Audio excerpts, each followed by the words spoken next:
our legal beagles with us, Nate Personally and Robert Sy here.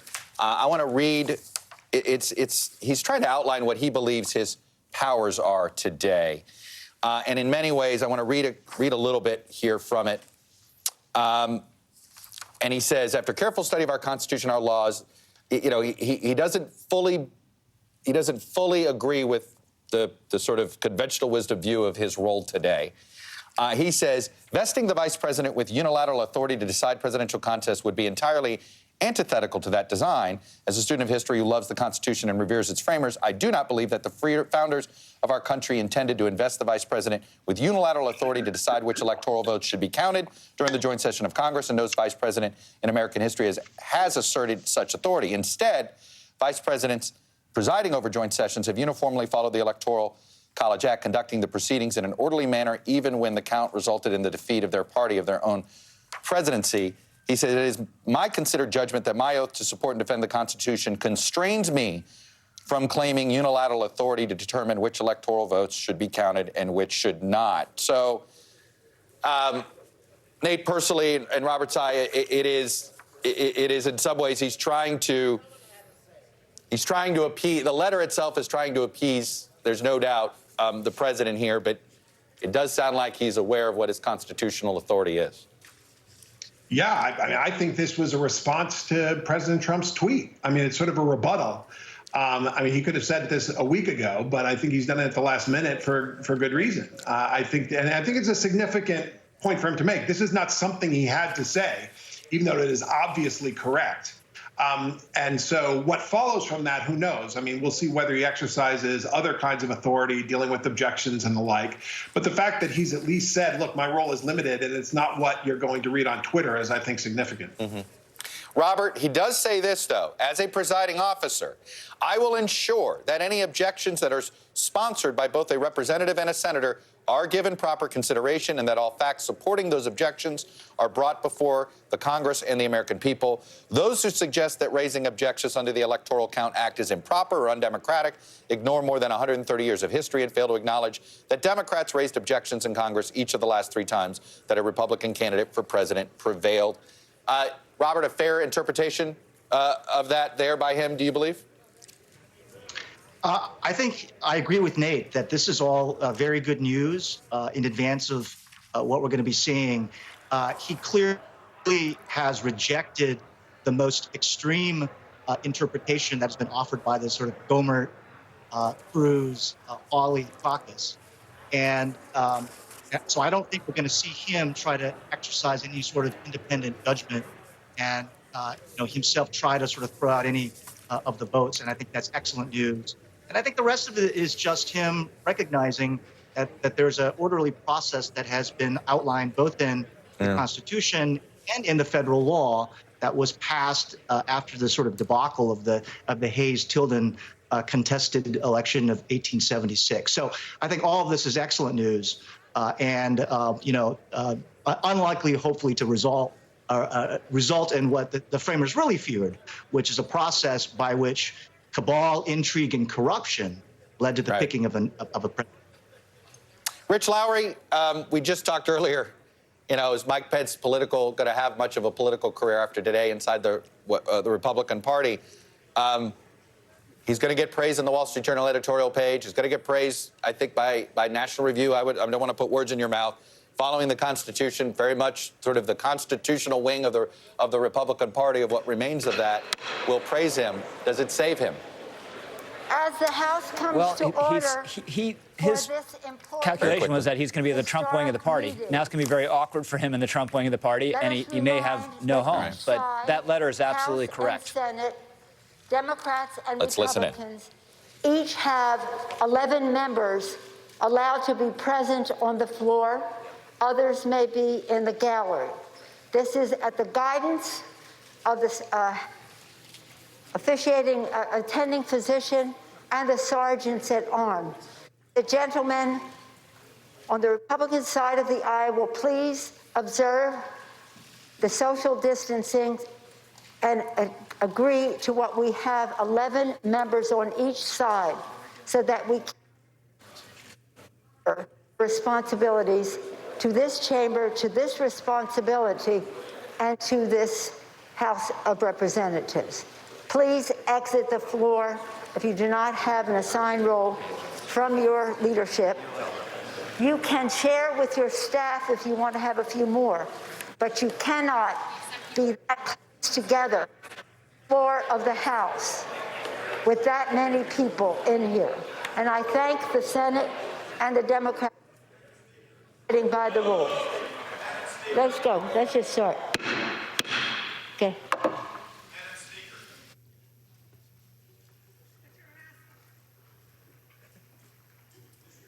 You guys ready?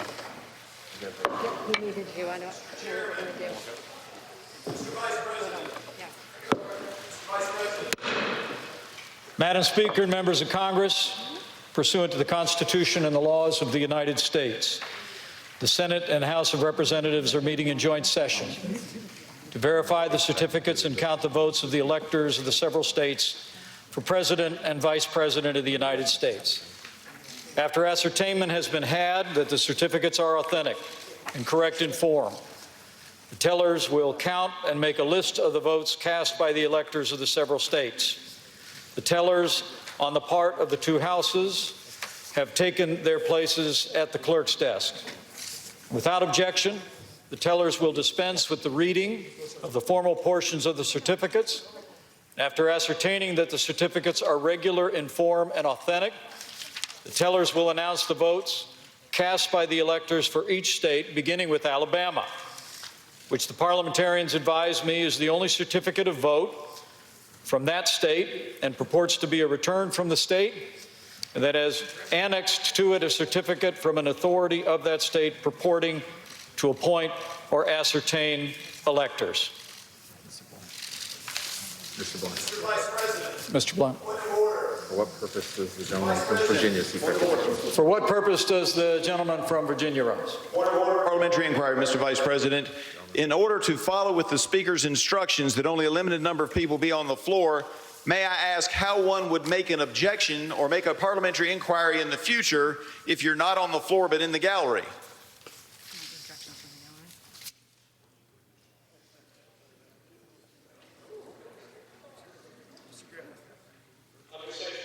Of Title III of the United States Code, debate is not permitted in the joint session. You want to hand that? The parliamentary inquiry, Mr. Vice President.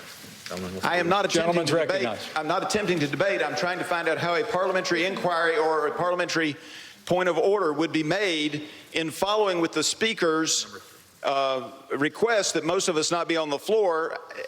How do you make one of those points of order when you don't know what's going to happen later? Respectfully. Yes, sir.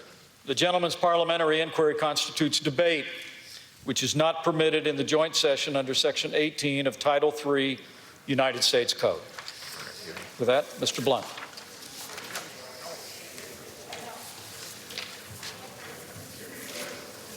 Mr. President. Microphone needs to be on.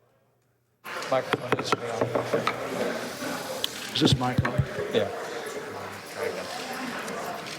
Is my statement out? Yes, sir, it is. Try again. It's not on. Mr. President, do you think this is on? I don't believe it's on. It's not on. Try it one more time.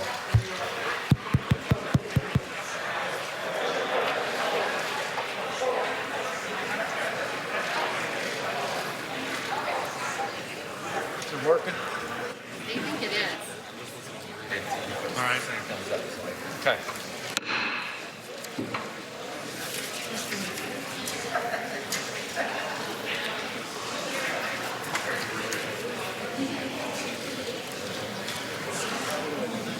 You could ask him. Are you ready? Let's get order going. Want me to read it whether they can hear it or not? They think it's working, so we'll try again. The order. Mr. President, Order in the chamber. Mr. President, Gentlemen will continue. the certificate of the electoral vote of the state of Alabama seems to be regular in form and authentic, and it appears therefrom that Donald J. Trump of the state of Florida received 9 votes for president, and Michael R. Pence of the state of Indiana received 9 votes for Vice President. Are there any objections to counting the certificate of vote of the state of Alabama that the teller has verified appears to be regular in form and authentic? Hearing none. This certificate from Alaska, the parliamentarians advise me, is the only certificate of vote from that state that purports to be a return from the state, and that has annexed to it a certificate from an authority of the state purporting to appoint and ascertain electors. Mr. President, the certificate of the electoral vote of the state of Alaska seems to be regular in form and authentic, and it appears therefrom that Donald J. Trump of the state of Florida received 3 votes for president, and Michael R. Pence of the state of Indiana received 3 votes for vice president. Are there any objections to counting the certificate of vote of the state of Alaska that the teller has verified appears to be regular in form and authentic?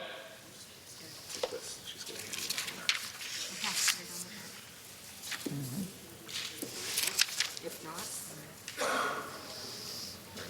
there are none. This certificate. Hearing none. This certificate from Arizona, the parliamentarians advise me, is the only certificate of vote that the state purports to be a return from the state, and that has annexed to it a certificate from an authority of that state purporting to appoint or ascertain electors.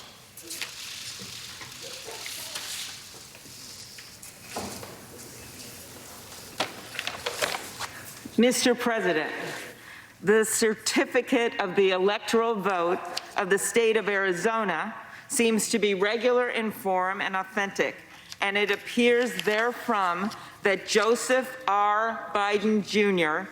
of the state of Delaware received 11 votes for president, and Kamala D. Harris of the state of California received 11 votes for vice president. Are there any objections to counting the certificate of vote of the state of Arizona that the teller has verified appears to be regular in form and authentic? Mr. Vice President, I, Paul Gosar from Arizona. For what purpose does the gentleman from Arizona rise? I rise for myself and 60 of my colleagues to object to the counting of the electoral ballots from Arizona. Is the objection in writing and signed by a senator? Yes, it is. It is.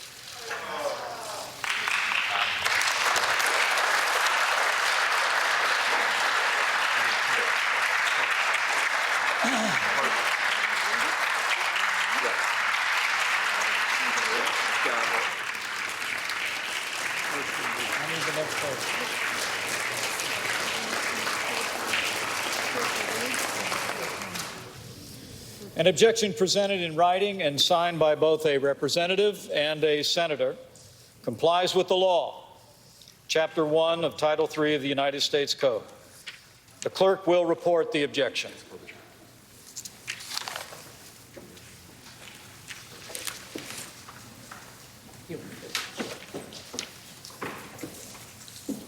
Next page, please. Objection to counting the electoral votes of the state of Arizona.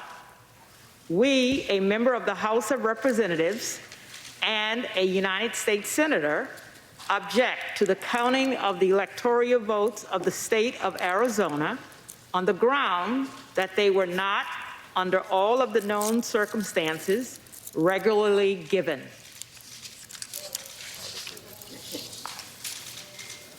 Are there further objections to the certificates from the state of Arizona? The chair hears none. The 2 houses will withdraw from joint session. Each house will deliberate separately on the pending objection and report its decision back to the joint session.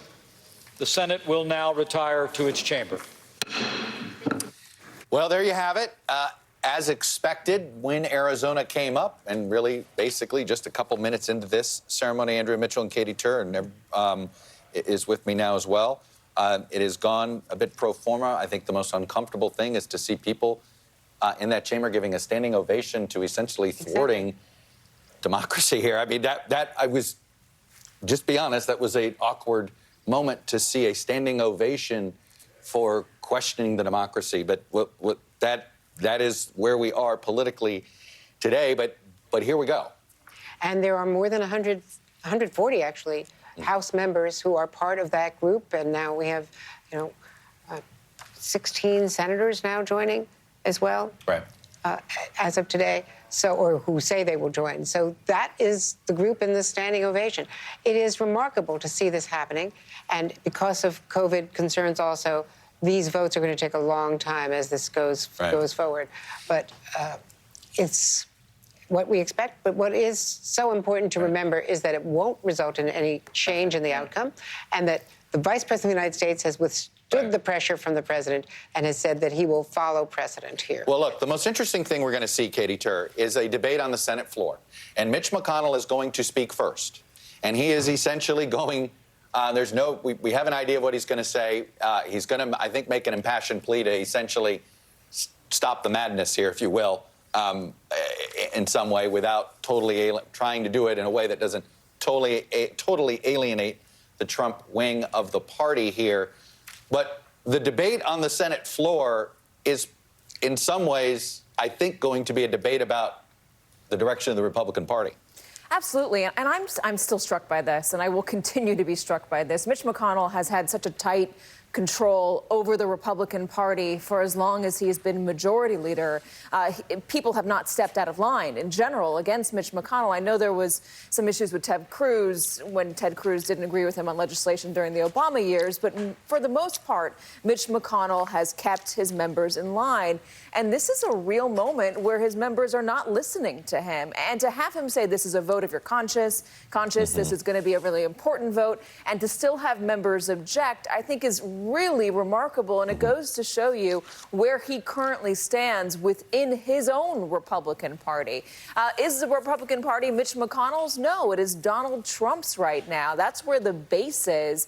And just as we were watching this, Donald Trump, by the way, is still speaking outside, talking to that rally. Yeah. And he said repeatedly, Chuck, that he's going to march down to the Capitol. I don't know what that means. I know he has floor privileges, as Claire was saying a moment ago, but let's see if he actually decides to do it. We do think, by the way, since you started talking, Katie, that President Trump finally finished there. Garrett Haake, I gave a quickie preview of Mitch McConnell. Give a more thorough one, because it's going to be the first big speech that we're going to hear in a few minutes. Yeah, so McConnell will open the Senate floor with his remarks, and while he's been pretty clear up until this point that he doesn't support the action to object to the Electoral College count, I don't know that we're going to see him take the members who have decided to go that route to task. I think what we're going to hear is him stating firmly his objections to doing so and trying to lay the groundwork here and control this debate a little bit. The thing to understand about McConnell, as Katie alluded to, he spends enormous effort and energy to try to prevent moments like this from ever happening. He does not want his conference split. He goes to great effort to prevent, votes that might divide Republicans. And this is as divisive as it gets. He's also got 4 new members, brand new Republican senators, who said they'll stand up to be counted with those who are objecting to the count here.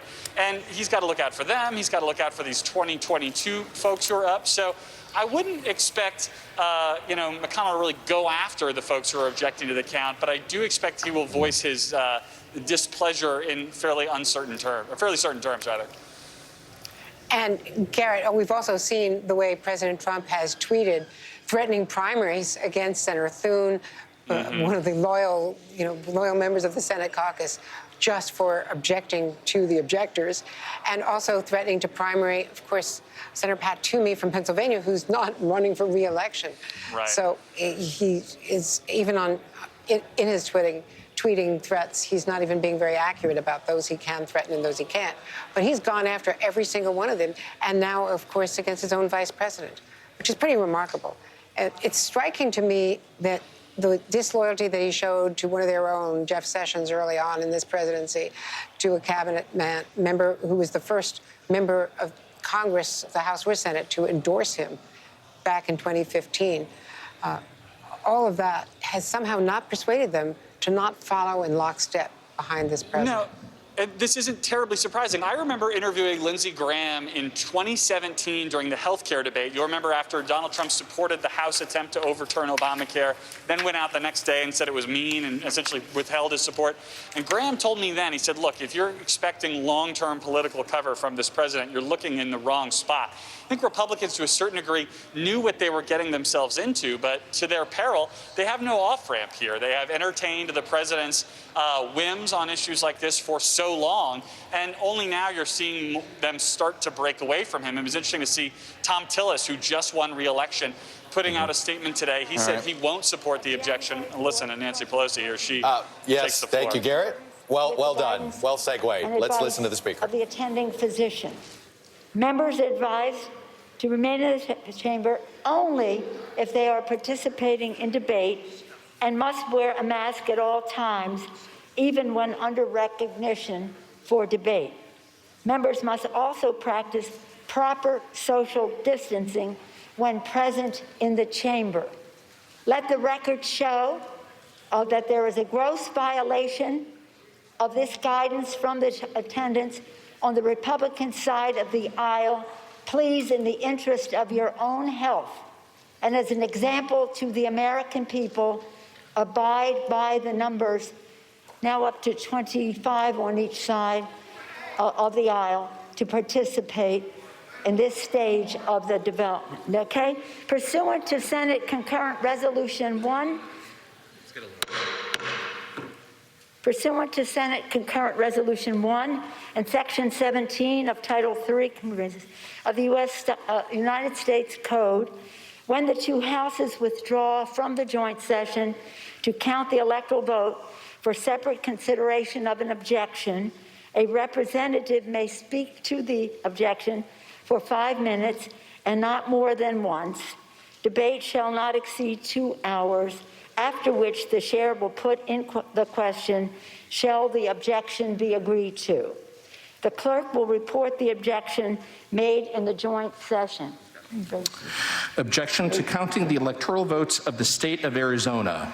We, a member of the House of Representatives and a United States Senator, object to the counting of the electoral votes of the state of Arizona on the ground that they were not, under all of the known circumstances, regularly given. Signed, Paul Gosar, Representative, State of Arizona. Ted Cruz, Senator, State of Texas. Thank you.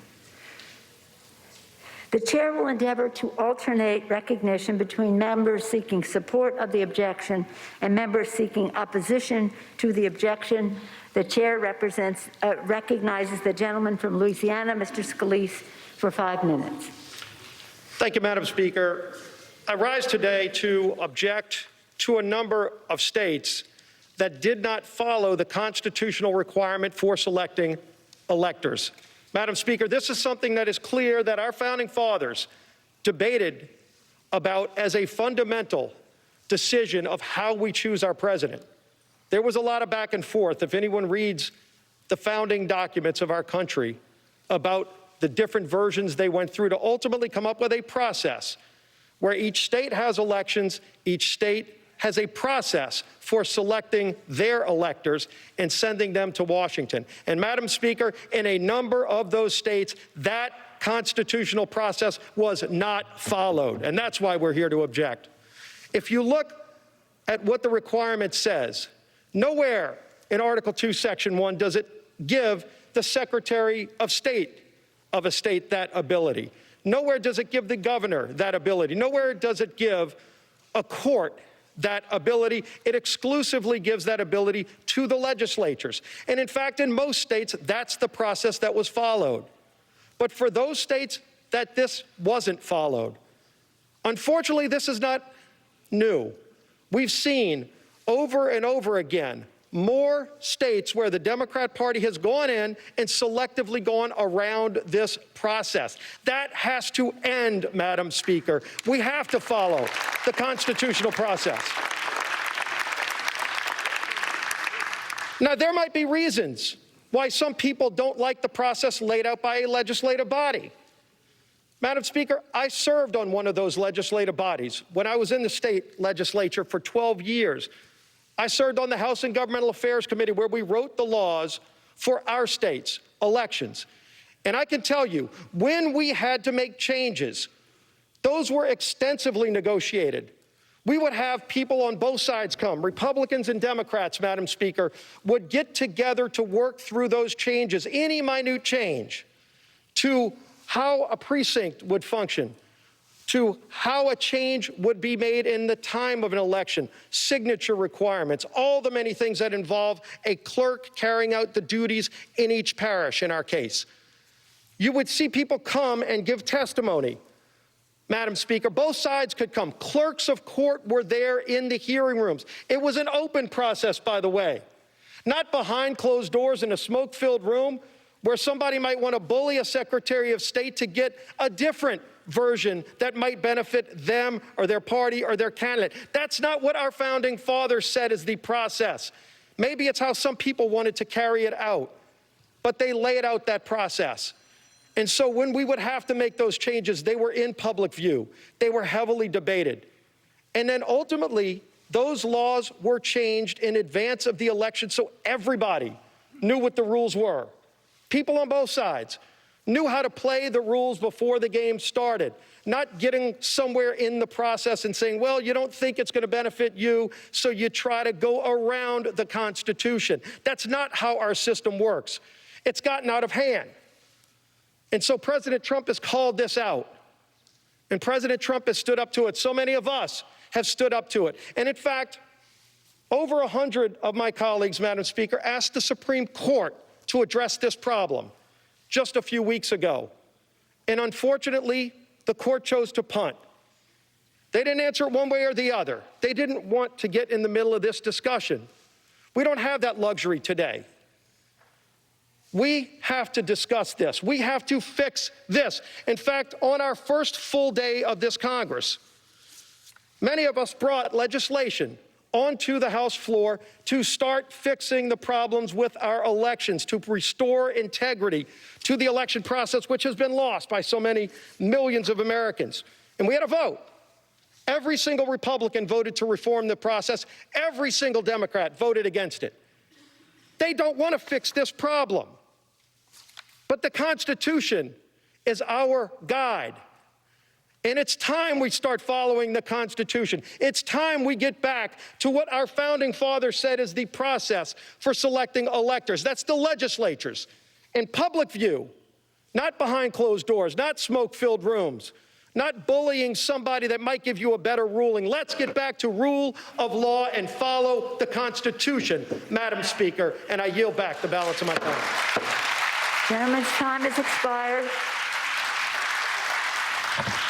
For what purpose does the gentlewoman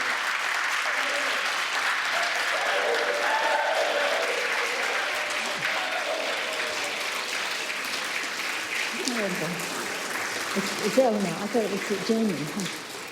For what purpose does the gentlewoman from California seek recognition? To strike the last word. Without objection, the gentlewoman is recognized for 5 minutes. Madam Speaker, this day marks a crossroads for American democracy. Those who object to the counting of the Electoral College votes, which reflect the votes of the American people, want to substitute their preferences for the voter's choice.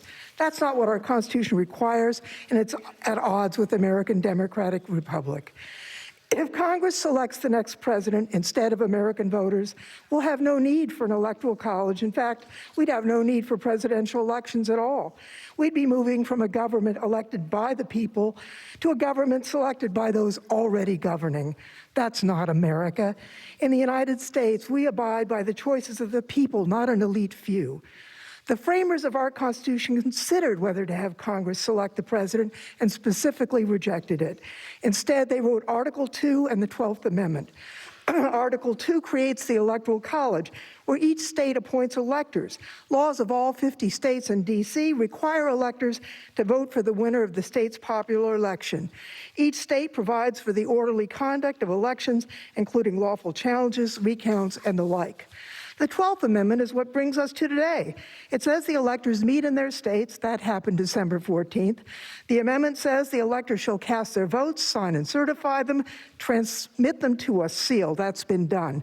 The sealed envelopes containing the signed, certified ballots from each state's electors, reflecting the votes of the people, were in those mahogany boxes. The 12th Amendment directs the president, as the vice president, as the president of the Senate, to do only this: open the sealed envelopes, and then the vote shall be counted. Simple. It doesn't say counted in a manner that some members of Congress or the vice president might prefer. No. The votes are simply to be counted as certified and transmitted by the states.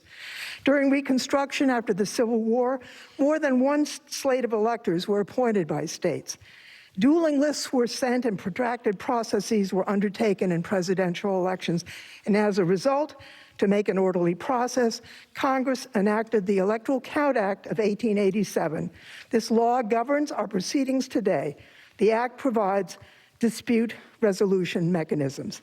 Under the ECA, if a governor certifies a slate of electors and there are no competing slates from that state, the governor's certified slate must be counted.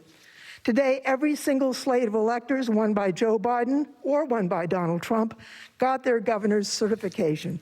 Not a single state submitted a competing slate. We don't mean to interrupt here, but Mitch McConnell is beginning to speak right now in the Senate. They have gone through their procedural process, so let's move over to Senator McConnell. We will let you know any more happenings in the House. That the senators be permitted to insert statements into the record. Is there objection? Without objection, so ordered. Mr. President. Majority Leader. We're debating a step that has never been taken in American history. Whether Congress should overrule the voters and overturn a presidential election. I've served 36 years in the Senate. This will be the most important vote I've ever cast. President Trump claims the election was stolen. The assertions range from specific local allegations to constitutional arguments to sweeping conspiracy theories. I supported the president's right to use the legal system. Dozens of lawsuits received hearings in courtrooms all across our country. But over and over, the courts rejected these claims, including all-star judges whom the president himself has nominated. Every election, we know, features some illegality and irregularity, and of course, that's unacceptable. I support strong state-led voting reforms. Last year's bizarre pandemic procedures must not become the new norm. But my colleagues, nothing before us proves illegality anywhere near the massive scale that would have tipped the entire election.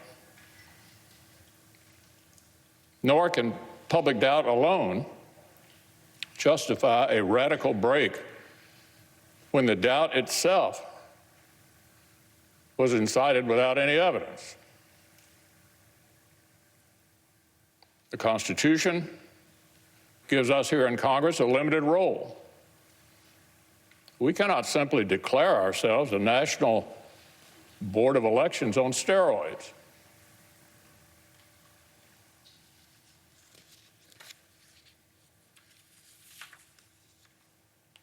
The voters, the courts, and the states have all spoken.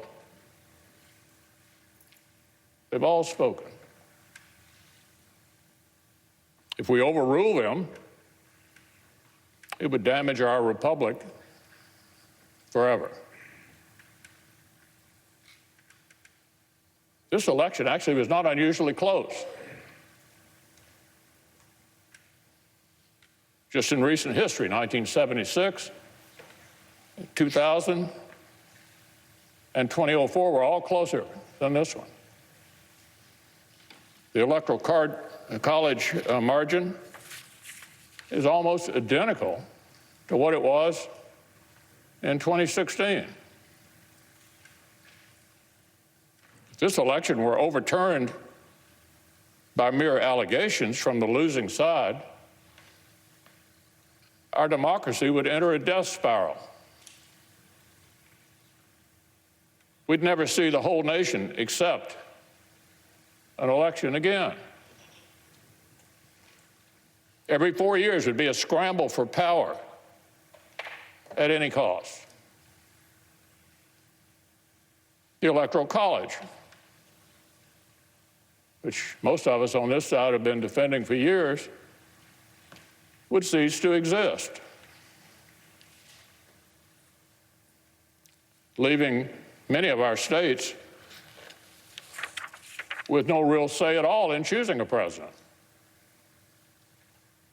The effects would go even beyond the elections themselves. Self-government, my colleagues, requires a shared commitment to the truth and a shared respect for the ground rules of our system. We cannot keep drifting apart into two separate tribes with a separate set of facts and separate realities, with nothing in common except our hostility towards each other and mistrust for the few national institutions that we all still share. Every time in the last 30 years that Democrats have lost a presidential race, they've tried a challenge just like this. After 2000, after 2004, after 2016. After 2004, a senator joined and forced the same debate. And believe it or not, Democrats like Harry Reid, Dick Durbin, and Hillary Clinton praised them and applauded the stunt. Republicans condemned those baseless efforts back then. And we just spent 4 years condemning Democrats' shameful attacks on the validity of President Trump's own election. So look, there can be no double standard.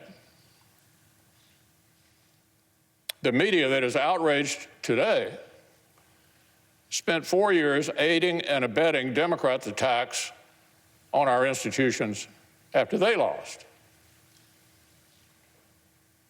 But we must not imitate and escalate what we repudiate. Our duty is to govern for the public good. The United States Senate has a higher calling than an endless spiral of partisan vengeance. Congress will either override the voters, overrule them, the voters, the states, and the courts for the first time ever, or honor the people's decision.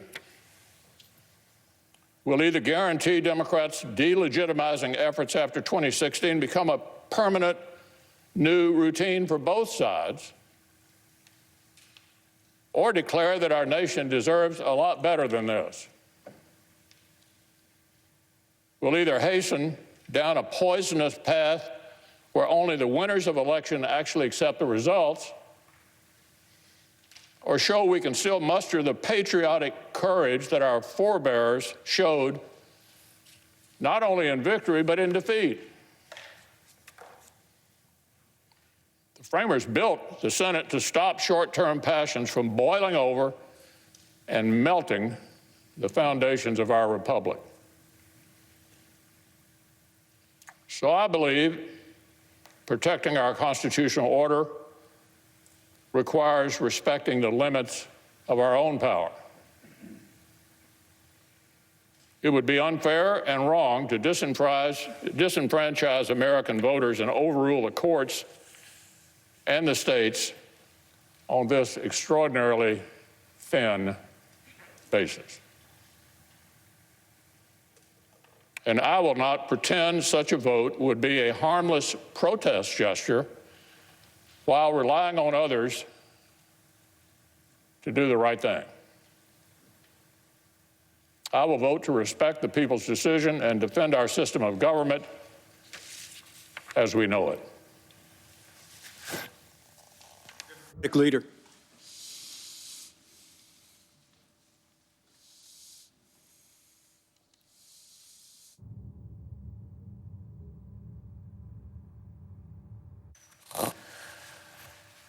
Mr. President, Vice President, as prescribed by the Constitution and the laws of the nation, the purpose of this joint session is for tellers appointed on a bipartisan basis by the two houses to read to the Congress the results of an election that has already happened.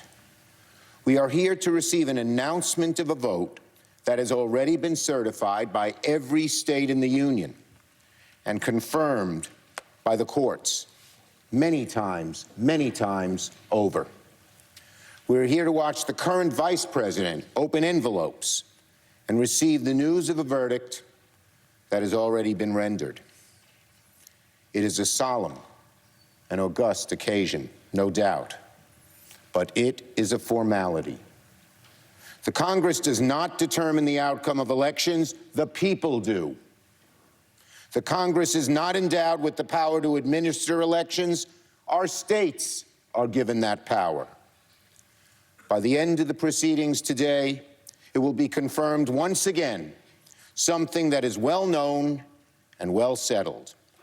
The American people elected Joe Biden and Kamala Harris to be the next president and vice president of the United States. And yet, a number of our colleagues have organized an effort to undermine and object to that free and fair election. They're in the minority. They will lose. They know that. They have no evidence of widespread voter fraud upon which to base their objections. That's because there is none. There is none. Not brought before any of the courts successfully.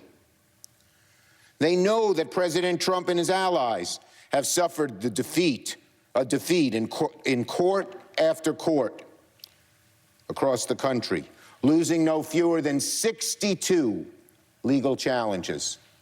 And I might add, many Republican-appointed judges, some appointed by President Trump, rendered those decisions. They know, you all know, that Joe Biden and Kamala Harris are going to be sworn in as President and Vice President of the United States on January 20th. But they are going to object to the counting of the vote anyway. And in the process, they will embarrass themselves, they will embarrass their party, and worst of all, they will embarrass their country.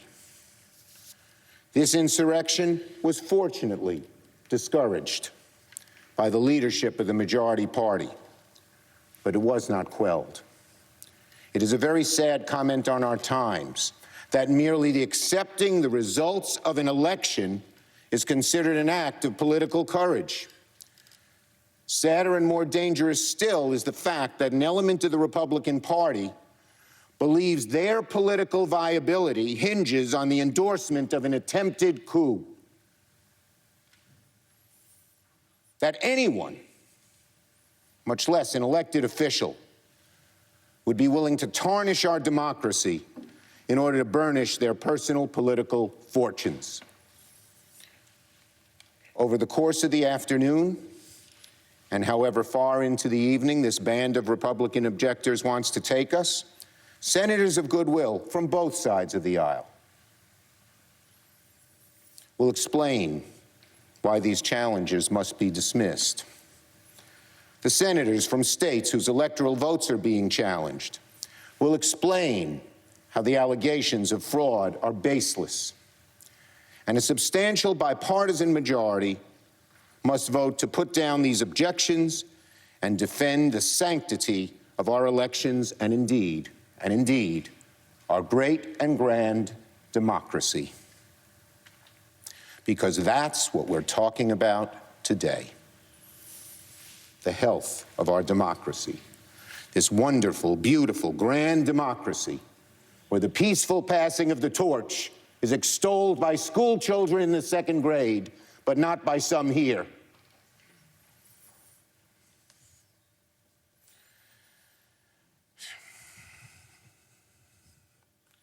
As we speak, half of our voters are being conditioned by the outgoing president to believe that when his party loses an election, the results must not be legitimate. As we speak, the eyes of the world are on this chamber, questioning whether America is still the shining example of democracy, the shining city on the hill. What message we send today? What message will we send today to our people, to the world that has so looked up to us for centuries? What message will we send to fledgling democracies who study our Constitution, mirror our laws and traditions, in the hopes that they too can build a country ruled by the consent of the governed? What message will we send to those countries where democratic values are under assault and look to us to see if those values are still worth fighting for?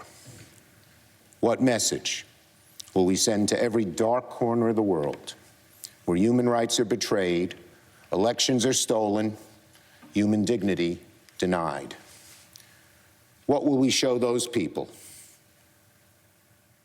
Will we show those people that there is a better way to ensure liberty and opportunity of humankind? Sadly, a small band of Republican objectors may darken the view of our democracy today, but a larger group of senators and House members from both sides of the aisle can send a message too. That democracy beats deep in the hearts of our citizens and our elected representatives, that we are a country of laws and of not men, that our traditions are not so easily discarded, even by our president, that facts matter, that truth matters, that while democracy allows free speech and free expression, even if that expression is anti-democratic, there will always, always be, praise God, a far broader and stronger coalition ready to push back and defend everything we hold dear. We can send that message today by voting in large and overwhelming numbers to defeat these objections. My colleagues, we each swore an oath just 3 days ago that we would defend and support the Constitution of the United States against all enemies, foreign and domestic, that we would bear true faith and allegiance to the same. We swore that we took this obligation freely, without any mental reservation or purpose of evasion, and that we could well and faithfully discharge the duties of the office we were about to enter, so help us God. The precise words of that oath were shortly written after the Civil War, when the idea of true faith and allegiance to this country and its Constitution took on enormous meaning. Let those words ring in the ears of every senator today. Let us do our duty to support and defend the Constitution of the United States. So help us God.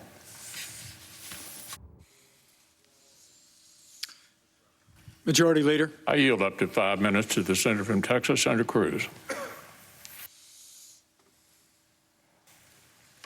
Mr. President. Senator. We gathered together at a moment of great division, at a moment of great passion, We have seen, and no doubt will continue to see, a great deal of moralizing from both sides of the aisle. But I would urge to both sides perhaps House GOP a bit staffers, less certitude, says private residence on Capitol Hill. and a bit more recognition that we are gathered at a time when democracy is in crisis. Recent polling shows that 39% of Americans believe the election that just occurred, quote, was rigged. You may not agree with that assessment, but it is nonetheless a reality for nearly half the country. I would note it is not just Republicans who believe that. 31% of independents agree with that statement. 17% of Democrats believe the election was rigged. Even if you do not share that conviction, it is the responsibility, I believe, of this office to acknowledge that is a profound threat to this country and to the legitimacy of any administrations that will come in the future. I want to take a moment to speak to my Democratic colleagues. I understand your guy is winning right now. If Democrats vote as a bloc, Joe Biden will almost certainly be certified as the next president of the United States. I want to speak to the Republicans who are considering voting against these objections. I understand your concerns, but I urge you to pause and think. What does it say to the nearly half the country that believes this election was rigged if we vote not even to consider the claims of illegality and fraud in this election? And I believe there's a better way. The leaders just spoke about setting aside the election. Let me be clear. I am not arguing for setting aside the result of this election. All of us are faced with two choices, both of which are lousy. One choice is vote against the objection. And tens of millions of Americans will see a vote against the objection as a statement that voter fraud doesn't matter, isn't real, and shouldn't be taken seriously. And a great many of us don't believe that.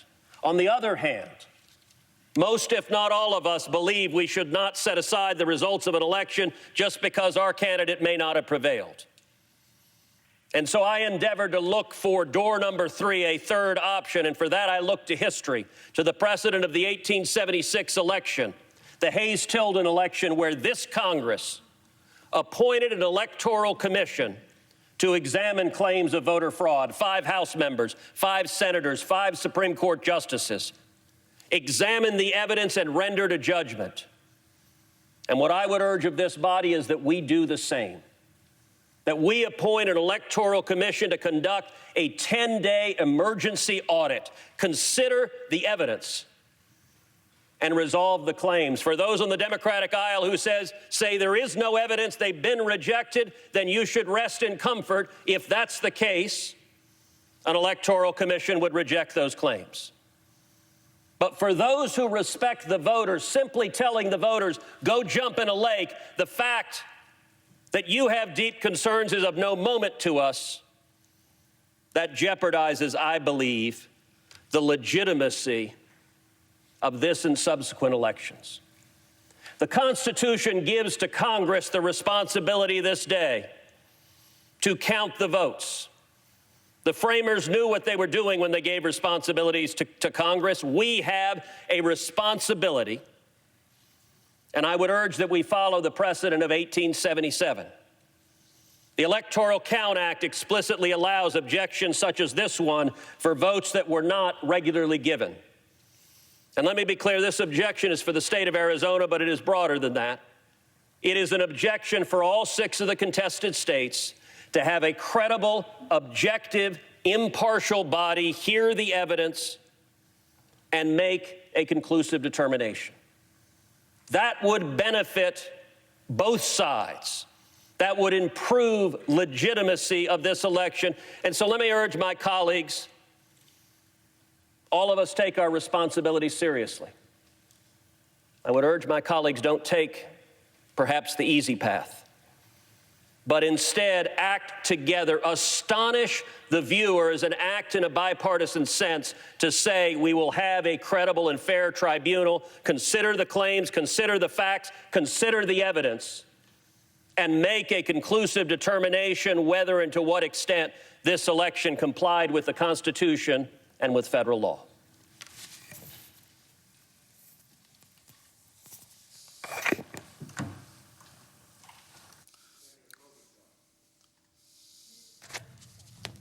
Senator from Minnesota.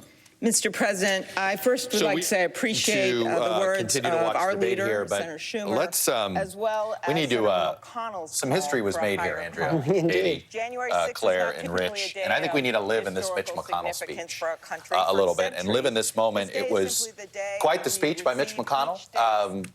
The reactions I'm seeing from various Democrats are sort of both shock and relief and cheering, things like that. But instead of talking about it, I want to pull up a couple of excerpts from that speech. Let's play it now, and I want to get everybody in on this. So let's take a listen again. If this election were overturned by mere allegations from the losing side, our democracy would enter a death spiral. We'd never see the whole nation accept an election again. Every 4 years would be a scramble for power at any cost. My colleagues, nothing before us proves illegality anywhere near the massive scale that would have tipped the entire election. Nor can public doubt alone justify a radical break when the doubt itself was incited without any evidence. We cannot simply declare ourselves a national board of elections on steroids. Andrea, Katie, Rich, Claire, I have to say, I thought it was the clearest rebuke of President Trump's behavior we've heard from any sitting Republican leader. You've heard it from Mitt Romney. You've heard it on and off from Lindsey Graham when he's anti-Trump and then, of course, became pro-Trump and stopped saying it. But to hear it from Mitch McConnell, perhaps on basically the last few days or weeks that he's majority leader, I thought it was a powerful moment, Andrea, and it really, you know, if you at all were believing that somehow something was going to happen here, it was a giant sucking of the wind sound out of the sails of Ted Cruz and his gang. Absolutely. And he spoke about how you cannot pretend that this is a protest that is just going to make you feel good and not cause harm. He spoke so powerfully about it. One wonders, where has he been all this time? You could ask that question because of, going all the way back to the first days of the Obama presidency, how he, controlled the floor, denying Merrick Garland even a hearing, to say nothing of a vote. But that said, he did suck all of the energy out of this opposition. And then to hear Senator Cruz talk about citing polls, we don't know which polls he's talking about, but citing numbers of people, independents, Democrats, Republicans, who don't believe in the legitimacy of this election. Well, that is because of what Donald Trump created, the megaphone, the rallies, the opposition, the weeks and weeks of protest. And they created a problem. And now to say that to confer legitimacy on Joe Biden, you have to go through another exercise in denying constitutional reality and facts? Katie Tur, I have to say, when he talked about the doubt itself, essentially came from, essentially saying, in a more elegant way than I used, hey, we started this fire, and now you're saying we have to put it out.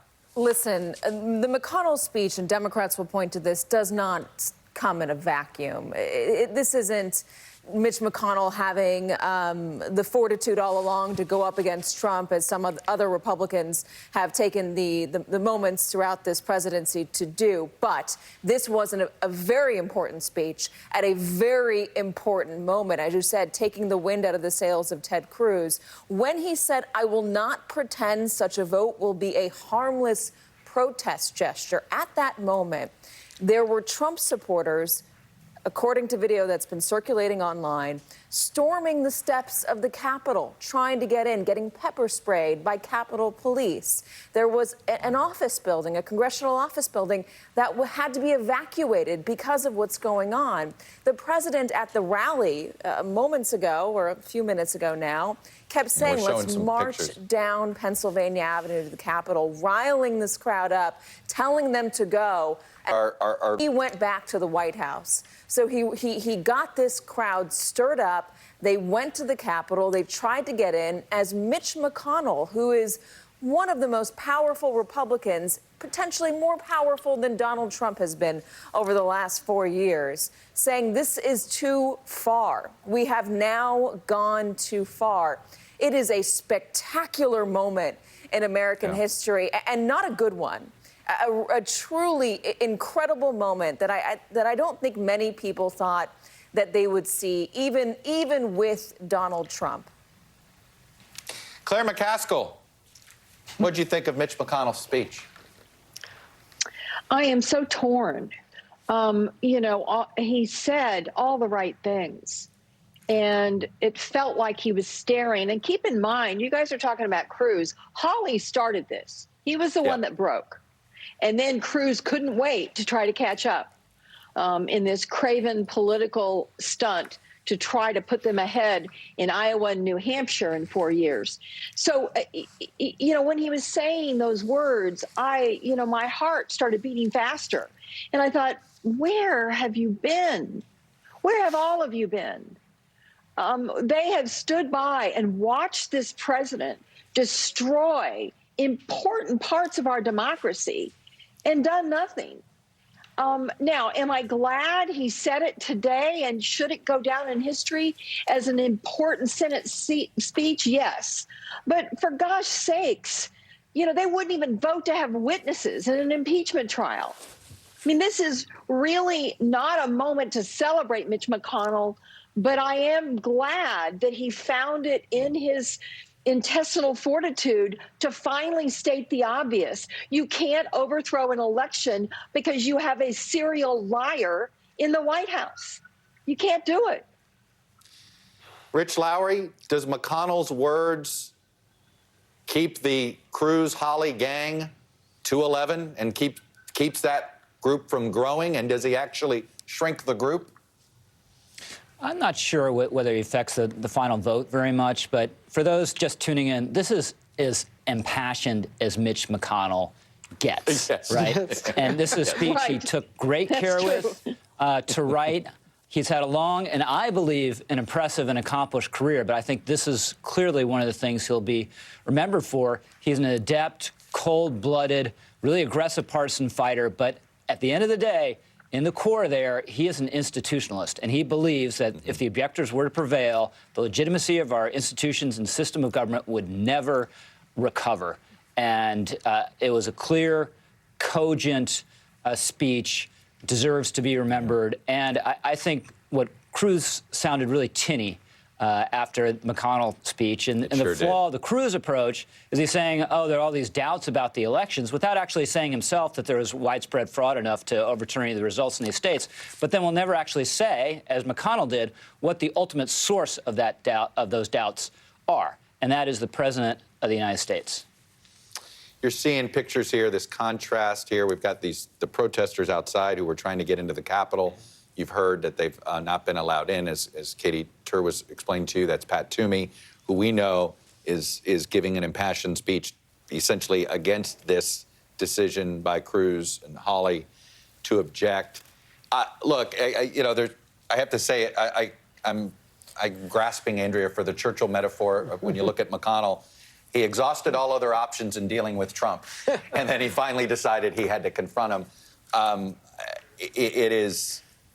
You know, at the end of the day, this is a case, people always say, you're going to pick country over party loyalty. He picked country. I think also watching the way President Trump has treated Mike Pence is the final blow. That is a lesson to them all. Let's dip into Pat Toomey as he's moving his papers away. College. And the Electoral College is the mechanism by which the people select the president. But if Congress gets to decide which states get to vote in the Electoral College, then clearly Congress is selecting the president, not the people.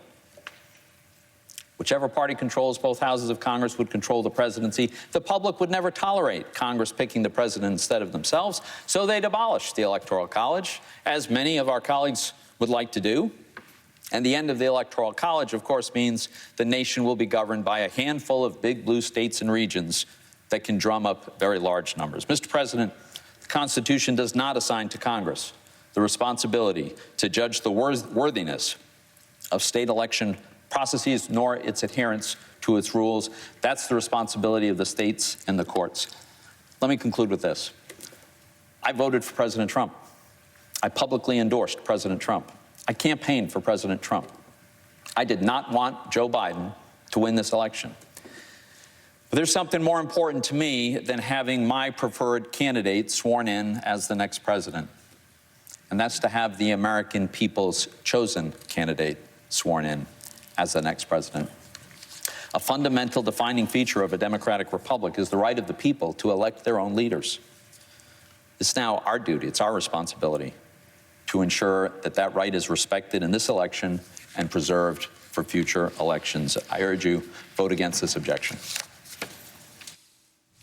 Democratic leader. Mr. Vice President. Senator from the great state of Arizona, Senator Sinema. Senator from Arizona. Thank you, Mr. President.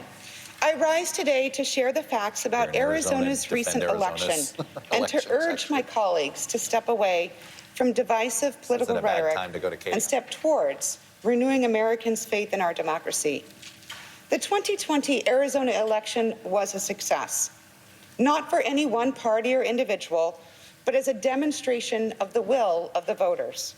A record 80% of registered voters participated, thanks to local Arizona election officials. Well, we are talking about the state of Arizona. You heard Senator Sinema there talk about local Arizona election officials. Well, guess what? We have a Arizona election official with us. It is Katie Hobbs, the Secretary of State of Arizona, the state that is currently technically being I don't want to say it's in dispute. It's not.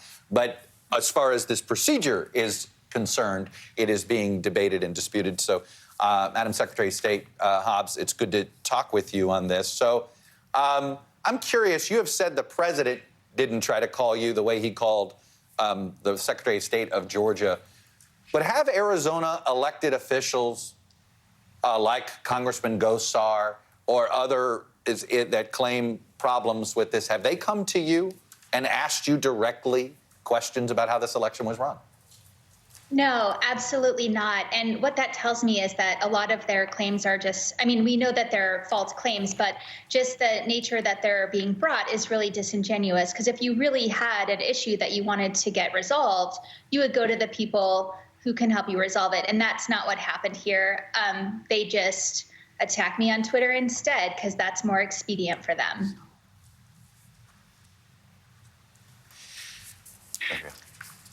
Well, Secretary Hobbs, if you had been approached by the president the way Raffensperger was in Georgia, how would you have handled that kind of pressure? And what did you think of that call? What did that call mean to you? Well, that call, when I first heard about it, I was alarmed, as I'm sure most Americans were alarmed. And I think, you know, Secretary Raffensperger handled it the way I would hope that any Secretary of State would have. Honestly, I know that our elections in Arizona were fair and secure, and the results are accurate, and I stand by them 100%. And so I've never felt pressure from any elected leader who's saying that the results are wrong to do anything to change that. First of all, it's not my purview to do that. But second of all, I stand by the results. And so I think Raffensperger did the right thing, and I would hope any secretary would have responded the same way. Yeah, I don't mean to cut this interview short, Secretary Hobbs, but we've had a bit of an incident inside the Capitol, so I got to cut this short and do some breaking news here. Joined by Jake Sherman. He is one of the founders of Punchbowl News and, of course, an NBC News political contributor. So, Jake, we understand the Capitol steps may have been breached here. What has been happening outside as the two chambers have been debating? Well, that's news to me. I'm in the House Periodical Press Gallery, Chuck, and I just want to paint the scene for you here. I mean, the Senate gallery, which is the press gallery overlooking the Senate floor. Reporters in there are being told that we will be ushered into the Senate chamber, and the doors will be locked if the Capitol is breached. I was just told here by our staff here in the House Periodical Gallery that we might be put into the House chamber, and the doors may be locked if the Capitol is breached. Chuck, you know this building, Andrea, you do too. This is probably one of the safest places in the country. I've been a reporter up here for more than a decade, Chuck, and I've never, in my entire time up here, have seen anything like this. I hope people don't get into the building because this seems like a lot of people here. But listen, we had protests, Chuck. I remember when they passed the healthcare bill in 2010, relatively peaceful by these standards. But listen, the Capitol Police does an excellent job of protecting the building. It's one of the finest police forces in the country. They protect us from all sorts of stuff.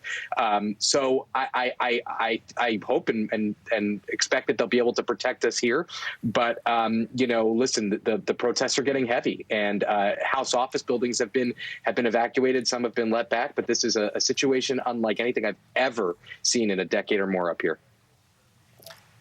Well, certainly, I'm watching the people on the steps there. That is a place they're not supposed to be. Not supposed to be, yeah. It looks like, are they getting up in balconies there? That's interesting. Katie Tur, jump in here. I was just going to ask Jake, your former Politico colleague, Burgess Everett, just tweeted that there was an audio message played in the Capitol building to stay away from windows and doors. Did you hear that? Yeah, we're getting another message right now. Our responder's not down on the level that I'm on, but I hear it. I hope I'll be told if it's something serious. But I was literally just told right before you guys had me on that I should be ready to take my stuff and come quickly if something were to happen. It doesn't appear that anything's happening at the moment. But listen, you guys know this as well as anybody, and I think it's important for the viewers to know this. The Capitol complex is a massive complex with tens of thousands of workers every day. Many of them, a lot of ways to get in. This don't even remind me of that, Chuck. But many of these people are not involved in politics. They are woodworkers, electricians, janitors, doctors, lawyers, nonpartisan people. I mean, I have to leave this building at some point today and get back to my home. I mean, and the Capitol is just swarmed, and I don't know. It's an alarming incident, and we're being told to pack up and get ready to go I'm just getting a message right now saying all buildings within the Capitol complex, external security threat, no entry or exit is permitted. Stay away from exterior windows and doors. If outside, seek cover. So this is a message we just got here in the Capitol. All right, Jake Sherman, thank you. Stand by with us. Garrett Hake, I know you've been gathering a lot of information. What are you hearing? What are you seeing? And we're seeing these pictures outside. What can you tell us? Yeah, I just got that same message, actually, that Jake was reporting about an exterior threat. You may move throughout the buildings, but stay away from interior walls or doors. Stay inside. I'm looking out the window here in the Russell building on the Senate side of the complex and looking at protesters who are all the way up at the top of the stairs on the east front of the U.S. Capitol. That's the picture there on your screen. I can't tell you how unusual that is. Even in, this complex has been closed for months largely due to COVID, but even in non-COVID time, that's not a place that people can just go. The Capitol buildings themselves, the both chambers and the rotunda in between them are almost always off limits to basically everyone. As I was outside, there's additional law enforcement on the way. You can see the streets are closed and more law enforcement coming. And I think there's one other important thing to note as we look at the Senate floor and the other picture. The Vice President of the United States is here, which means there's also a significant Secret Service presence here. Capitol Police deal with this kind of thing all the time.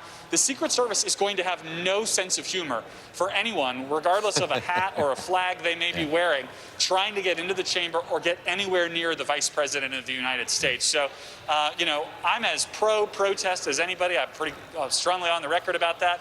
But if you get into this building, if you are threatening people, you are putting your life in danger and the lives of other people, because the Secret Service just they don't play when this kind of thing happens near a protectee. Right. And let me just say, Garrett, from our vantage point, I'm looking at a picture. I know where you are in the Russell building, just across just across Constitution Avenue. But the Capitol steps are now jammed with people, flag-bearing people. They were, as Katie Tur was reporting, egged on by the president in his speech. They have now taken hold of those steps. And I don't know how they clear that out. What are they? There's something happening, guys, on the right-hand side of the screen in the Senate. Let's go What's into the going on? Senate here. Yeah, let's hear sound, please.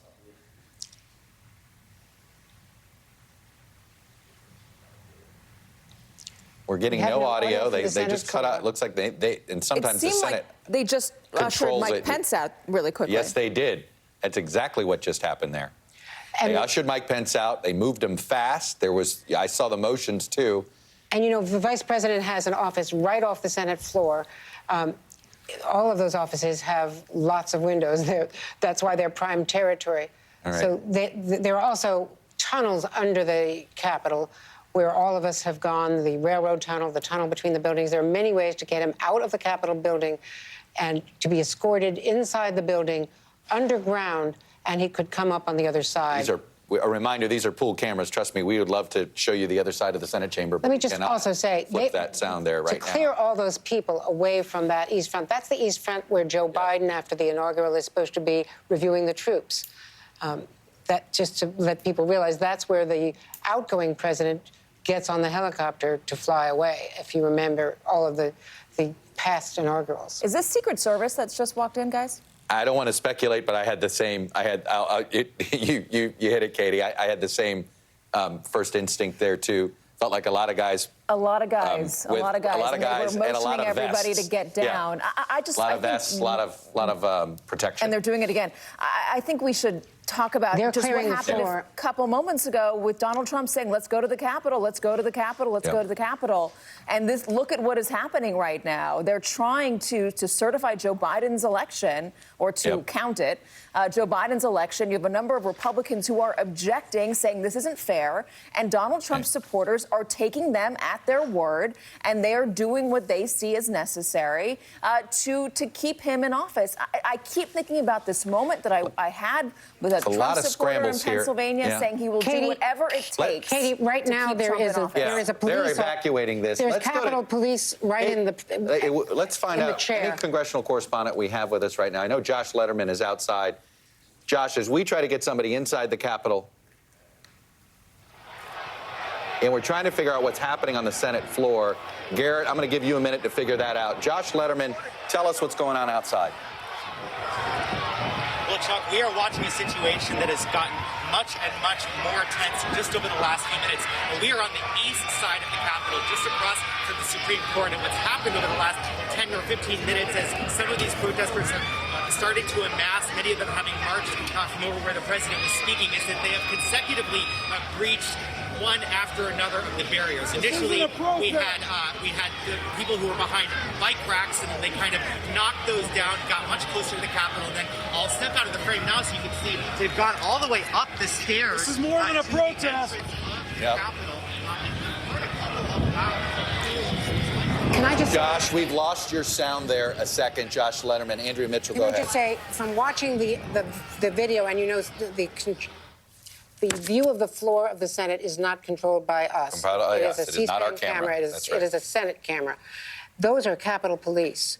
Those are not Secret Service now that Pence has left. Right. I can see that they have the insignia, and they are Capitol Police officers. One is now in the chair, the presiding chair, on the podium. Garrett Haake, do we have confirmation of why they cleared out the vice president? I mean, there's a lot of, you could make some video assumptions here, but what have we learned?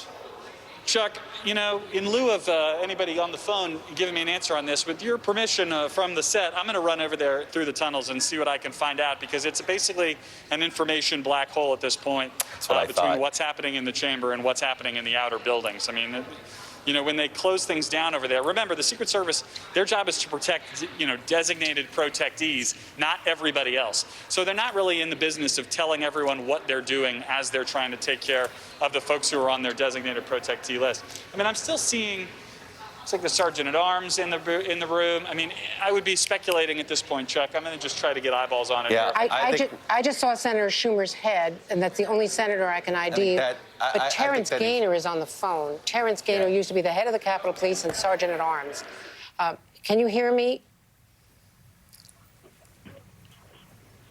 This is Terry Gaynor. Terry Gaynor, yes. Andrew Mitchell has a question. Thank you. Terry, we just talked the other day about the security up there. Do you know from some of your former colleagues, as a former sergeant at arms, what's happening on the Senate floor? Because it seems that they took the vice president out. Yeah, it's out of abundance of caution. I mean, they're trying to determine the extent of what the protesters have done on the inside. So, as you've mentioned, that is a Capitol Police officer, part of the Dignitary Protection Division, that would be responsible for coordinating the efforts with the Secret Service. But the policy is, until things would be calmed down in the Capitol Police and the Senate Sergeant of Arms would be confident that the building, interior of the building, has not been breached, that would be done out of an abundance of caution. You could see they can lock the doors into the chambers, and it's mostly out of caution. I will say this: you have to be careful on the use of the term breach. When a window is broken, one might describe that as a breach of the building. Any information I have does not indicate that there's a protester inside the building. Terry, let me stop you right there, because we are getting photos from another reporter from another network, from the Huffington Post, but he's posting photos of protesters inside the Capitol. They are outside the Senate chamber, according to this reporter. What happens when this sort of thing happens? Well, you would bring in, two things have been going on. The Capitol Police are working closely not only with the Secret Service as to the executive branch protectees, but they're also linked and partnering right now with the Metropolitan Police Department of D.C. that's deployed quite a few people up there. So you'll now see people on the exterior, and if there are protesters inside, and I'm not inside, so I'm giving my best recollection of how this would go, they will bring officers in that are equipped to deal with any protesters in the building if they are in the building. I'm still not a believer in that. Well, I'll tell you, Mr. Go ahead, Katie. I was just going to prepare for this sort of thing. I mean, we saw this coming. There was a lot of anticipation about what was going to happen today in Washington. How was the Capitol Police preparing for this? Well, everybody's days off were canceled, so they have a couple of thousand officers available, as well as the thousands of officers from the Metropolitan Police Department. I know the chiefs had been in coordination. I know the street commanders have been in coordination. I know that there's a unified command center brought up. The Senate and House Sergeant of Arms, who are the two of the key members on the police board, have been rehearsing plans for this. And again, that's why you see that the Dignitary Protection Division has taken over at least the security inside the building, inside the Capitol. Terry Gaynor, we're also getting word they've shut down the House as well. Speaker Pelosi has been ushered away. And we are now seeing multiple photos. We're seeing multiple members of Congress are tweeting that they've been told to shelter in place. Is it possible that basically this was as much preparation as everybody thought they were going to have? This is not something you guys, that anybody can be prepared for in a day like today, especially when the President of the United States is egging them on? Well, I think that's it. I've been asked before that what's the difference in this and the other protesters? Number one, you're trying to balance on the exterior of the building protection of physical property and the protection of the process. So you're trying to balance that, but clearly this president has incited these individuals to become attackers. And so it proves a couple of things. The empty barrel does make the most noise. He's making it dangerous for both the police officers and emergency responders, as well as people who have a legitimate right to come up and be loud and vocal, but not violent. And so it seems strange to me that a group of individuals who profess to be such police fanatics and police this and police that are attacking police officers. Now, I think it's good. Now, when you look at the picture that on east. I really appreciate you saying that. And If you look at the pictures, Terry, just as you complete that thought, the pictures on the east front, correct me if I'm wrong, but they're right outside the Senate chamber. They are. They're on that second level. They're up the steps and on the balcony right outside the Senate chamber. Well, it is not unusual for actually now they're on the east front where the Capitol Police officers have stopped them at the first level. They're not past that now. I can't see what the middle set of steps is, but it is not unusual for protests when you're in the chamber. You can hear the protesters, and we can live with that. That is actually a healthy sign of democracy. But to have the protesters get up on the skin on that side of the building, both on the House and the Senate side, is something that would be troubling. And I'm confident that the chief of that police department, along with, I'm talking with people there from the Metropolitan Police Department, have geared up and will take complete control of this. But it will be Terry Gaynor, I hope that's the downside of this. All right, please stick around with us here a second. I think I got Garrett Hake with me, and he's got some more reporting. Garrett, I know you said you were going to do the best you can. What have you learned? Well, the Capitol building is completely locked down internally as well. I tried to go through the tunnels to get over there from the Russell Senate office building just across the street to the northeast. Was stopped by Capitol Police, who told me there's no passage in and that they were moving into the Capitol building because there are now protesters inside the Capitol building itself. Wasn't clear how many or exactly where, but they are no longer just on the outer steps. It's possible they got in through one of the other side entrances or maybe through one of the other office buildings. But at this point, Capitol Police are telling me there are protesters inside the Capitol building itself. I'll be honest, I'm still sort of having chills by the fact that the sitting president of the United States actually encouraged this behavior and encouraged what is happening right now. And right now, a big chunk of the elected officials of the United States federal government are in lockdown due to a whole bunch of protesters essentially storming the Capitol at the behest of the sitting president of the United States, Andrea Mitchell. Chuck, you are foreign affairs. You have covered foreign interventions in the past. We saw Belarus. What does this look like to the world? Well, it looks like some of the parliamentary protests that we've seen overseas, and we're supposed to be the icon of democracy to the world, but it's also that you've got the two people who are second and third in succession, the vice president and the speaker of the House in that building, which is just incredible. And don't forget Chuck Grassley, he's the next one in line at Senate President Pro Tem. Not to, the House is gaveling back in. That is a good sign that maybe they feel like they have some security. Katie Tur? The president has just tweeted, I know we're talking about how he's been egging these protesters on. He's continuing to do so. Mike Pence didn't have the courage to do what should have been done to protect our country and our Constitution, giving states a chance to certify a corrected set of facts, not the fraudulent or inaccurate ones which they were asked to previously certify. USA demands truth. That tweet is incorrect. It is lies. The state certified a fair and free election. There was not fraud, as he is alleging. And let's remind everybody once again that the president and his legal team had ample opportunity to present evidence of fraud since the election, and they didn't do it. There was no evidence of fraud. Right. They didn't do it. They said as much in legal filings that there was no fraud because you cannot lie to a judge. But here he is, the president of the United States, egging these supporters on. Remember, he told them to go do this, and then he went right back to the White House, to the safety of the White House.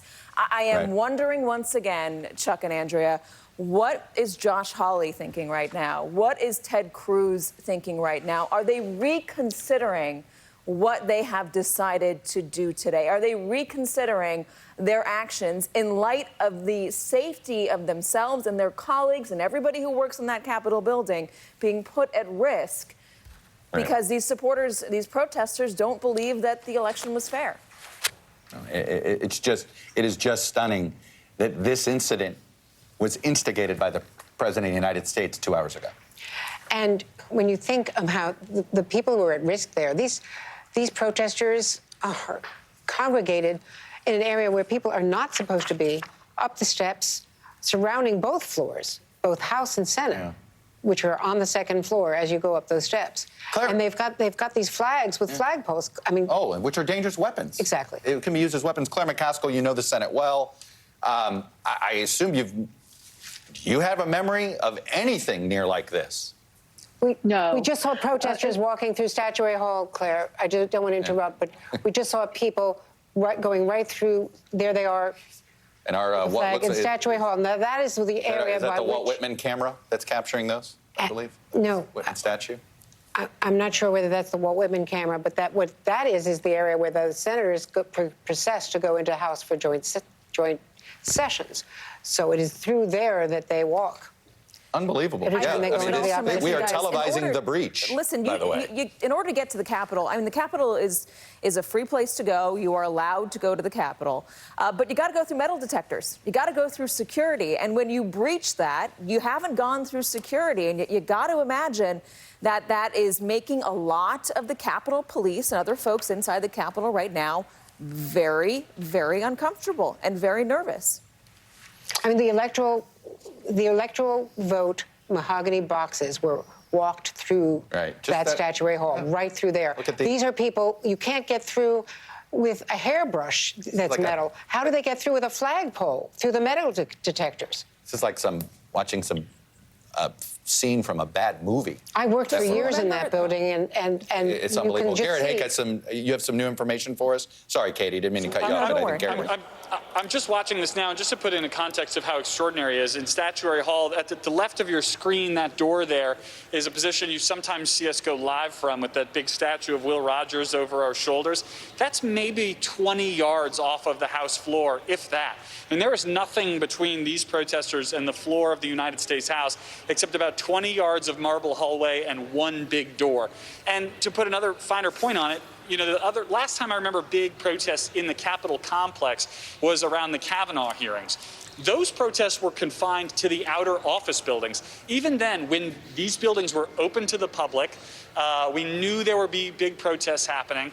You can't get into this building unless you're a guest, you're on a list, you've been screened, you've gone through metal detectors and so forth. To have people just milling about at this level of sort of proximity to the inner cloister of the federal government is nothing like I've ever seen before. I mean, it just doesn't happen. And there's, as you can see, clear as day from the video, there's no meaningful police control of that situation. I see some officers on the bottom left of the screen, but I mean, clearly they're pretty fully outnumbered in this moment. Hey, Garrett, very quickly, have you heard anything about the National Guard? Why? I know there's supposed to have been help with the city. I don't know whether they would have any jurisdiction, but I imagine they might want the help of the National Guard at some point here around the Capitol complex.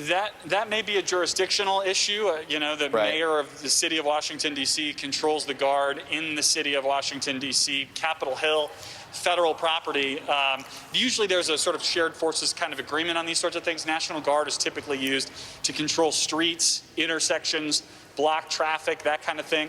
They don't like to get them involved in pure policing actions unless they have to, although it's hard to see how much higher the bar could be for that kind of thing to take place. And the mayor has just ordered a citywide curfew beginning at 6 p.m., which is a little after sunset. The House is now back in recess. They had gone briefly back into session, and we saw the congressman from Arizona standing up. I have a feeling I know why, Andrea. When we're watching Statuary Hall just sort of be flooded with you know, I guess coup conspirators. Adam Kinzinger, they were in session, by the way, has tweeted flat out, the Republican congressman from Illinois, this is a coup attempt. There's part of me that doesn't want to give that much sort of oxygen to these. Well, as Garrett was pointing out, they're right off the President said during the debate with Joe Biden, Proud Boys stand back and stand by. A couple days ago, the leader of the Proud Boys came to Washington. He was arrested immediately for something having to do with vandalism. He has since been released. I can't tell you the makeup of everyone that is there because I'm not on the ground there. But you had to have seen this coming, and I am very curious, as I'm sure you all are as well. We've been touching on it. Why the police didn't see this coming, and why? Let me just say, Katie, he was escorted. He was ordered by the judge to leave the city. He was taken out of the city under threat of rearrest, and it was he who acknowledged burning one of the Black Lives Matter Guys, I don't mean to interrupt the both of you, but we have a December. member of Congress on the phone. It's Congressman Brendan Boyle, who can, I think, give us a little firsthand. Congressman, our producer in the Capitol, Haley Talbot, just said they were told that they needed to go under their desks. What can you tell us from your perspective? Yeah, hi guys. Obviously, I've never experienced anything like this. I'm literally in my office working on my floor speech for later today when my state, Pennsylvania, is objected to. And literally, as I'm writing, talking about preserving our democracy, I'm hearing all these sort of explosions right outside my window and all this commotion and sirens. We have gotten an alert through our computer systems from the USCP, the Capitol Police, to essentially shelter in place, make sure all of the doors are locked, put everything on quiet, essentially any electronics. And so for the moment, that's what I'm doing. But certainly have, a small skeleton staff given COVID, all of whom are in their 20s, by the way, attempting to figure out what we should do next. And have you gotten any word on how long the House is going to be in recess? Are you getting many updates at all? Yeah, nothing, huh? We are getting updates from the U.S. Capitol Police periodically, just literally as I'm sitting at my desktop, they're coming through. But in terms of what the floor schedule would be, frankly, this is such a fluid and fast-moving situation, Chuck, I doubt they would know that. Let me interrupt for a second. We just have a report from Pete Williams that a member of the Senate is telling NBC News the Vice President and Senator Charles Grassley, the Senate pro tem, have been taken to a secure location. The doors of the Senate have been closed and locked, and senators have been told to stay away from the doors. Well, there you go. And they did turn off our camera completely. We had been watching them milling around each other quite a bit. But here we are. Congressman, I know that some of these protesters were trying to get into some of the House office buildings earlier today. Were you in one of those buildings that they breached? Right next to us is the Cannon House office building, and I know that was evacuated earlier, and then that evacuation was called off. There are different rumors flying, hearing things, but there's nothing I don't think it would be a good idea to put out on airways if I don't know it. No, of course not. No, of course not. Well, Congressman, I really appreciate you telling us what you know here as best you can. It sounds like we're all a bit in an information vacuum. So. Yeah, I mean, for right now, the advice that certainly I'm following is just from the Capitol Police. I wish we could get more information from them, but as far as I know, the best is just keep the doors locked, shelter in place, and that's what we're doing here until or unless the situation changes. Congressman, quickly, were you prepared for this? Last night, my staff and I knew that there was, very likely going to be a lot of protests given everything that President Trump has called for. We were advised to just use the tunnels. We planned on it being a late night just because of how many states were being objected to. But did I think that within about 15 or 20 minutes of this thing starting that, the U.S. Capitol would be breached and the entire Capitol complex? No, this is much worse than I was anticipating. I want to quickly bring in Claire McCaskill, because I think, Claire, we had asked you a question, and then we quickly had like 17 other updates of breaking news of what we're watching here and witnessing. And I want to go back to this chilling fact. We are in this situation because the President of the United States forced it. Yes, he caused this. This is the result of his lying and the failure of responsible elected officials to stand up to him and his lies. I am getting texts from senators. Many of them, as usual, were in their offices watching what was going on the floor. They have been told to shelter in place. The people on the floor are not being allowed to leave. I have heard from them. The doors are locked. What is really concerning is that none of these people went through the metal detectors. There are ways public can get into the building, but there are parts of the Capitol they cannot go in, particularly when Congress is in session. The idea that people are bunched up on that balcony that is someplace that you're not allowed to go in or out of that door. If you're a senator, you can walk out of that door because it's right by the elevators, and you can walk out. And I remember late nights when I was tired of being inside, taking that door and going down the stairs. But around that door are police. So Claire, I don't mean to interrupt you, just so you know. Yeah. It's been official. The Senate's been told the Senate is being evacuated. And let me just say also that the people that you can see on the left side of your screen right now, those are people on the inaugural platform. That is the platform on the west front of the Capitol. That's the west side. That is the west side. So you're seeing the east side on one side of your screen. By the way, the outside protesting, that's a normal, everyday feature of the U.S. Capitol, correct, Claire McCaskill? Being outside, we've seen it for Supreme Court nomination fights and then some.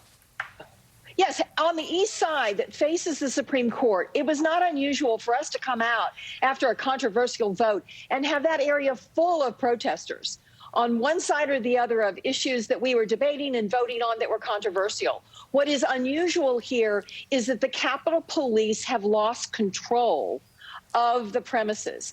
We have people walking up and down Statuary Hall that could be armed, that easily could have guns on them because they have not been required to go through any of the protocols that you must go through to enter the Capitol. This is a very dangerous situation brought to you, delivered to our doorstep. This is being seen around the world. We are no longer the shining democracy on the hill. This looks like a third world banana republic, courtesy of Donald Trump and Josh Hawley. Let me just add, guys, Donald Trump has just tweeted, someone's clearly gotten to him and said this is too much. Please support our Capitol Police and law enforcement. They are truly on the side of our country. Stay peaceful. Finally. Finally. It's a little bit too late. We're just getting a report from Congressman Jim Himes that tear gas has been used inside the Capitol. Tear gas inside the U.S. Capitol. This is just an astonishing moment. It's certainly lame for him to be tweeting that now. Let's go to our colleague Yasmin Vasugian, who's outside covering the protests. Yasmin, what are you seeing and hearing from your vantage point? Miguel's just making his way towards me, my cameraman. He was just trying to get a shot at it. There's thousands. I mean, I'm talking thousands of people now lined up in the Capitol. You've been talking to Garrett, who's been inside this entire time. We have a much different vantage point. Again, let's move a little bit closer to the Capitol. Of course, guys, we want to stay on the periphery of this thing because, as you know, it is getting more heated as the minutes tick by. What we can see now here so far is there's been some sort of gaseous material that was released on the steps of the Capitol inauguration platform. We don't know what that gaseous material was. We don't know if it was pepper spray. We don't know really what it was. But they're continually releasing that type of material. And there are people that are watching all of this happen, watching these protesters breach the Capitol. And they're cheering it on at one point. They're cheering it on. They're saying, go, go, go, keep going. There's also a line on the second fake news protesting, holding up a fire extinguisher on the Capitol Hill police. And then you saw some sort of pepper spray back in that direction. You can see, obviously, it's pretty contentious right now. I know. We knew that this was going to be a problem. Yasmin, we knew this was going to be a problem, that the protesters were going to try to hijack any reporter trying to do their job, trying to report on the protests. And by the way, a little message to protesters, if you really care about your message, you'd actually want to let reporters talk and report what you have to say. Let me just read an email. Instead of trying to hijack. Here's an email from our producer, Haley Talbot, inside the House chamber. We are told to sit and stay calm and wait for Capitol Police to come. Be prepared to get under chairs if necessary. Verify every door is locked, someone yelled. Be prepared to relocate to cloakroom. That's right outside the House chamber. Rules Committee Chair McGovern is telling members there is tear gas in the rotunda and grabbing masks under seats and be prepared to put it on. So the members have masks available to them. Everyone is freaking out. Members are all holding the gas masks. This is inside the House chamber from Haley Talbot, our very experienced House And not everybody producer. in there has gas masks, guys. I mean, the lawmakers do, but think about everybody else who is inside this building right now that's working that doesn't have access to this. I mean, Well, go ahead. Haley says, Katie, that there are perhaps 100 people still inside the chamber. I presume that Pelosi is not one of them. Wow. Let me bring in Alyssa Slotkin, Congresswoman, Democrat from Michigan. She joins us on the phone now. Congresswoman, just if you could just tell us what you know. A lot of us were watching this. but there's a lot of information we don't know. What do you know? Yeah, well, all the members of Congress are just texting each other and trying to make sure everyone is safe. I understand, as you guys just reported, that inside the chamber, they're now trying to don some of their gas masks. I just dug them out of my storage supply here in my office. Congressman Andy Levin and his staff have relocated to my office. Obviously, we're sheltering in place. I'm glad to see that the president is now putting out a message that this has gone way too far. But as you can imagine, my text chain is just insane, and we're all just trying to have accountability on each other, make sure we know where everyone is, and kind of the buddy system at this point. Congresswoman, you had experience in the Pentagon and the CIA, long experience in foreign policy before you were elected. You were a freshman and, just went through another election.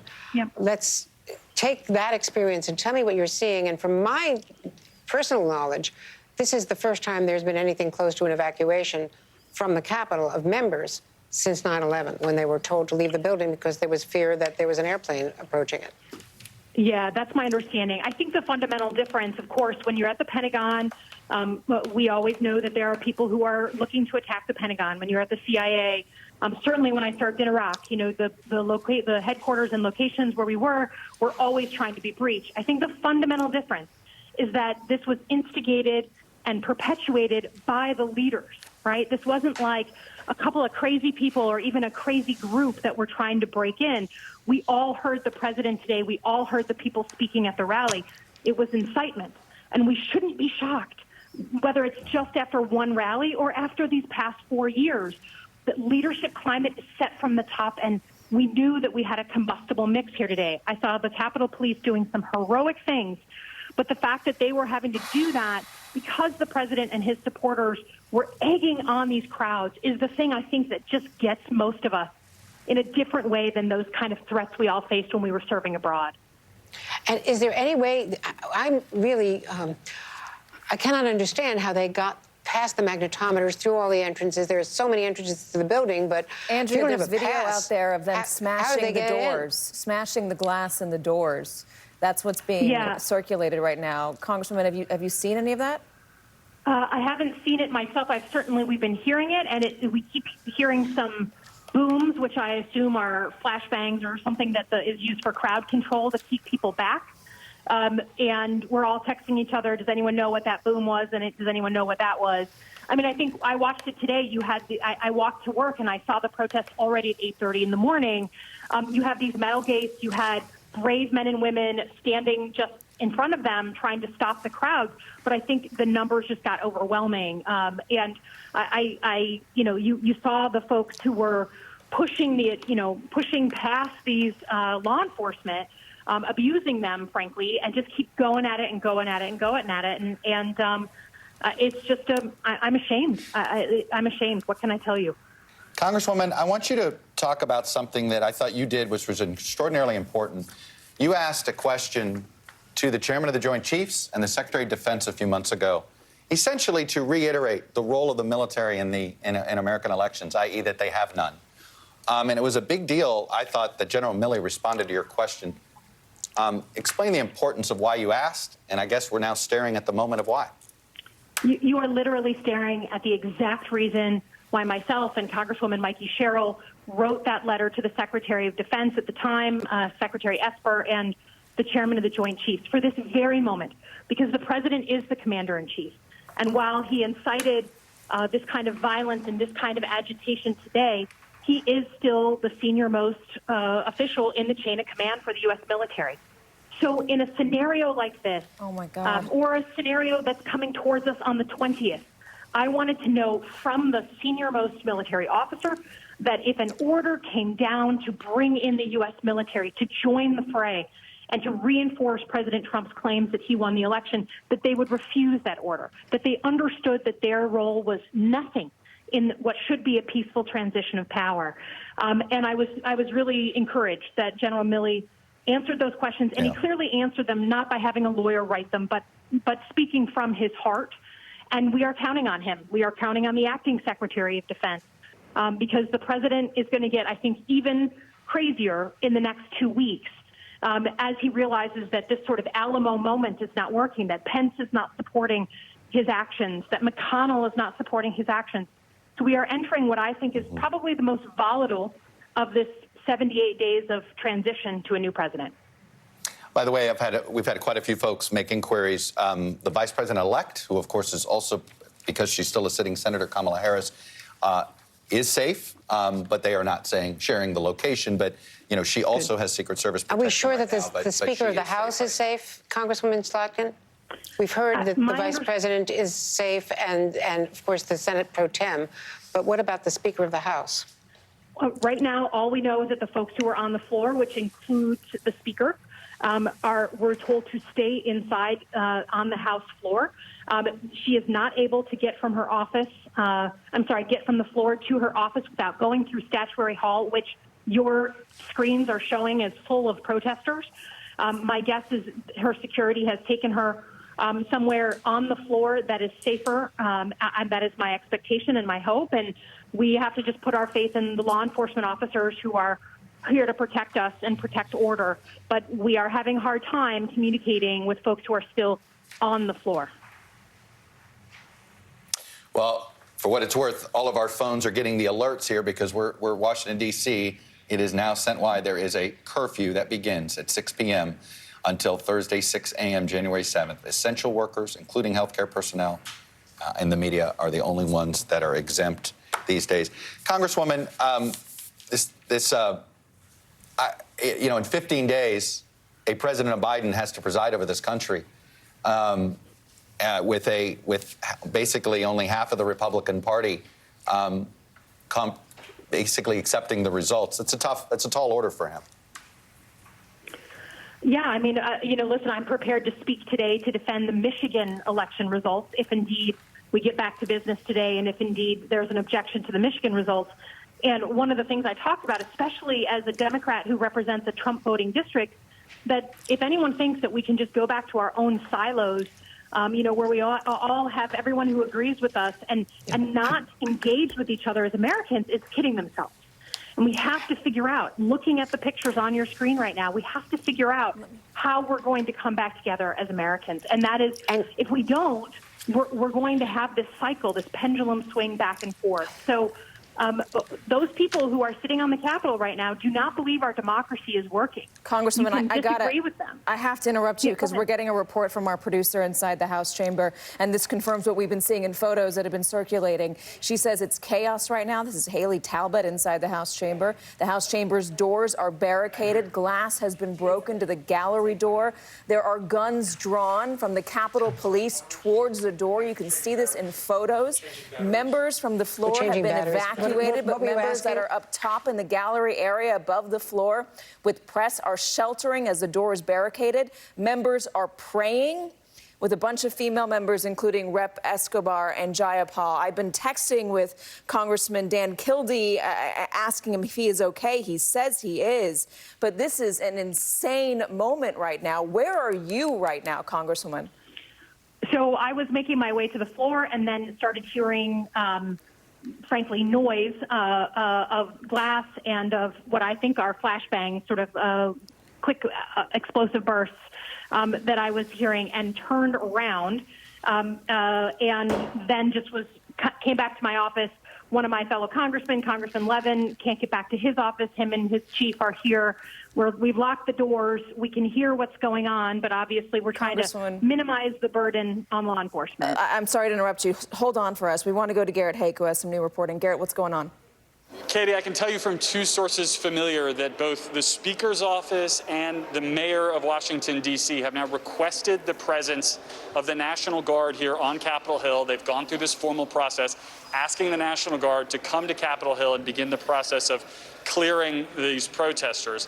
One of these sources familiar tells me that the hang-up right now is at the Department of Defense level, that essentially, because this involves a change of mission for the D.C. National Guard and what they were specifically asked to do when they were called up today, this has to be run up the chain of command at the Defense Department. But the relevant requests have been made by both the Speaker's office and the mayor of the District of Columbia to involve the National Guard here on Capitol Hill. There is a photo tweeted out by Igor Babek inside the chamber. There is a protester on the dais yelling, "Trump won that election." The floor is evacuated, but there is a protester on the dais. Terry, you're back with us. I want to talk about security here. We saw this coming. The president had been instigating this rally for weeks. How in the world could protesters have gotten so far into the U.S. Capitol building on a day like today? There's a terrible failure someplace. This should never have happened. Not every window in the Capitol is secure from being routinely broken, especially like on the West Front terrace. There's the chamber windows. So if they got through those windows, or I would not have thought that they could get through any of the doors on that second level where we've seen protesters.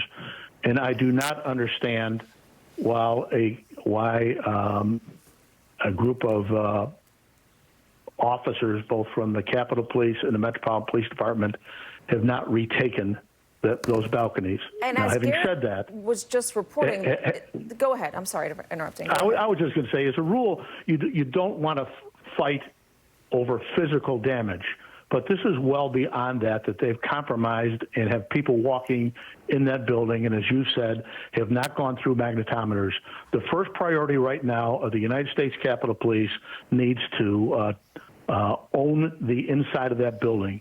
Until they own the inside of the building, we are in a precarious, terrible, dangerous situation. Are you confident that the members inside that building, the people inside that building right now, are safe? Are there enough officers inside that building to keep them safe? Well, that's why the shelter-in-place order is going out, so that everybody who can get to one of their, either in their office buildings or in secured doors, offices inside the Capitol. But I cannot sit here and say that the windows couldn't be broken into that.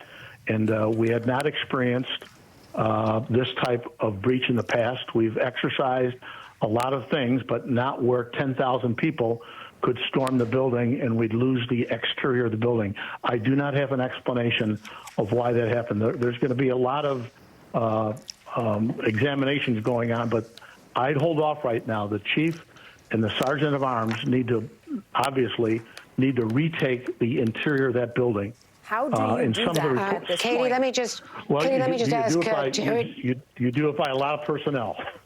Terry, let me just interject one thing that we've just seen from Josh Letterman, our correspondent outside, that a while ago he saw, about 15 minutes ago, a caravan of MPD Metropolitan Police vehicles showing up and officers in riot gear entering the Capitol. I saw some of them also entering up that east front. So it appears that perhaps, Terry, they are planning to try to clear the area and try to take people into custody. Right, and the Capitol Police does have a very active, well-trained SWAT unit that works with the Metropolitan Police. But well, listen, it would just appear on first blush that they've initially have been outnumbered and lost control of the building. There's nothing positive I can say about that, but there is a lot of things that I know a combined force of well-equipped, well-armed individuals can do a complete sweep of that building with canines and officers, just like you would in an active shooter situation, although I'm saying I've not heard one thing about any weapons being discharged in there other than some of the things that the police department is doing. So they need to begin, and I'm confident, are in the midst of retaking the building. Yeah. Terry, do they need the National Guard? Do they need the National Guard right now? They need more personnel. And if D.C. is tied up doing what D.C. needs to do to prevent whatever was going on downtown, I would think at this moment the National Guard to take control of the east and west front would be helpful to calming the situation. How quickly could they get there? Well, like you said, the ones that are deployed have to wait for further orders. So we've all been pretty temperamental given what the president and the attorney general did on the Lafayette side of the White House to want to make sure everybody has clear orders. So I would also hope people are considering the FBI and the Secret Service. They each have large units, whether it's the hostage rescue team or the specialty units of the Secret Service. I would imagine the conversations are being had to bring in other law enforcement officers from the surrounding area to help with the Capitol situation. Well, the National Guard was stood up by the mayor for this very day, so they are, logistically, they are nearby. But it wasn't for this, and as you heard here before, yeah, go ahead, Terrence. Their mission was limited, and they're not in a law enforcement. They are in a support position where strength and numbers can help out. I think we need to give the Capitol Police and their partners a little bit of time to gain control. I know when I was up there, sometimes the message traffic between members and staff were not used to experience this. Some of the first reports are not entirely accurate. I am getting some reports that there was some CS used in the Capitol. They may have used some what we call sting balls or something to try to round up these protesters. But I just don't have an inside view of that. Terry, from your experience, though, with all of the tunnels and the connections and the buildings, do you have an estimate of what the square footage is of the area that they now have to clear? Well, once you secure the Capitol building and then move down into the two connecting tunnels, that would be you'd be going a long way to have secured the Capitol itself.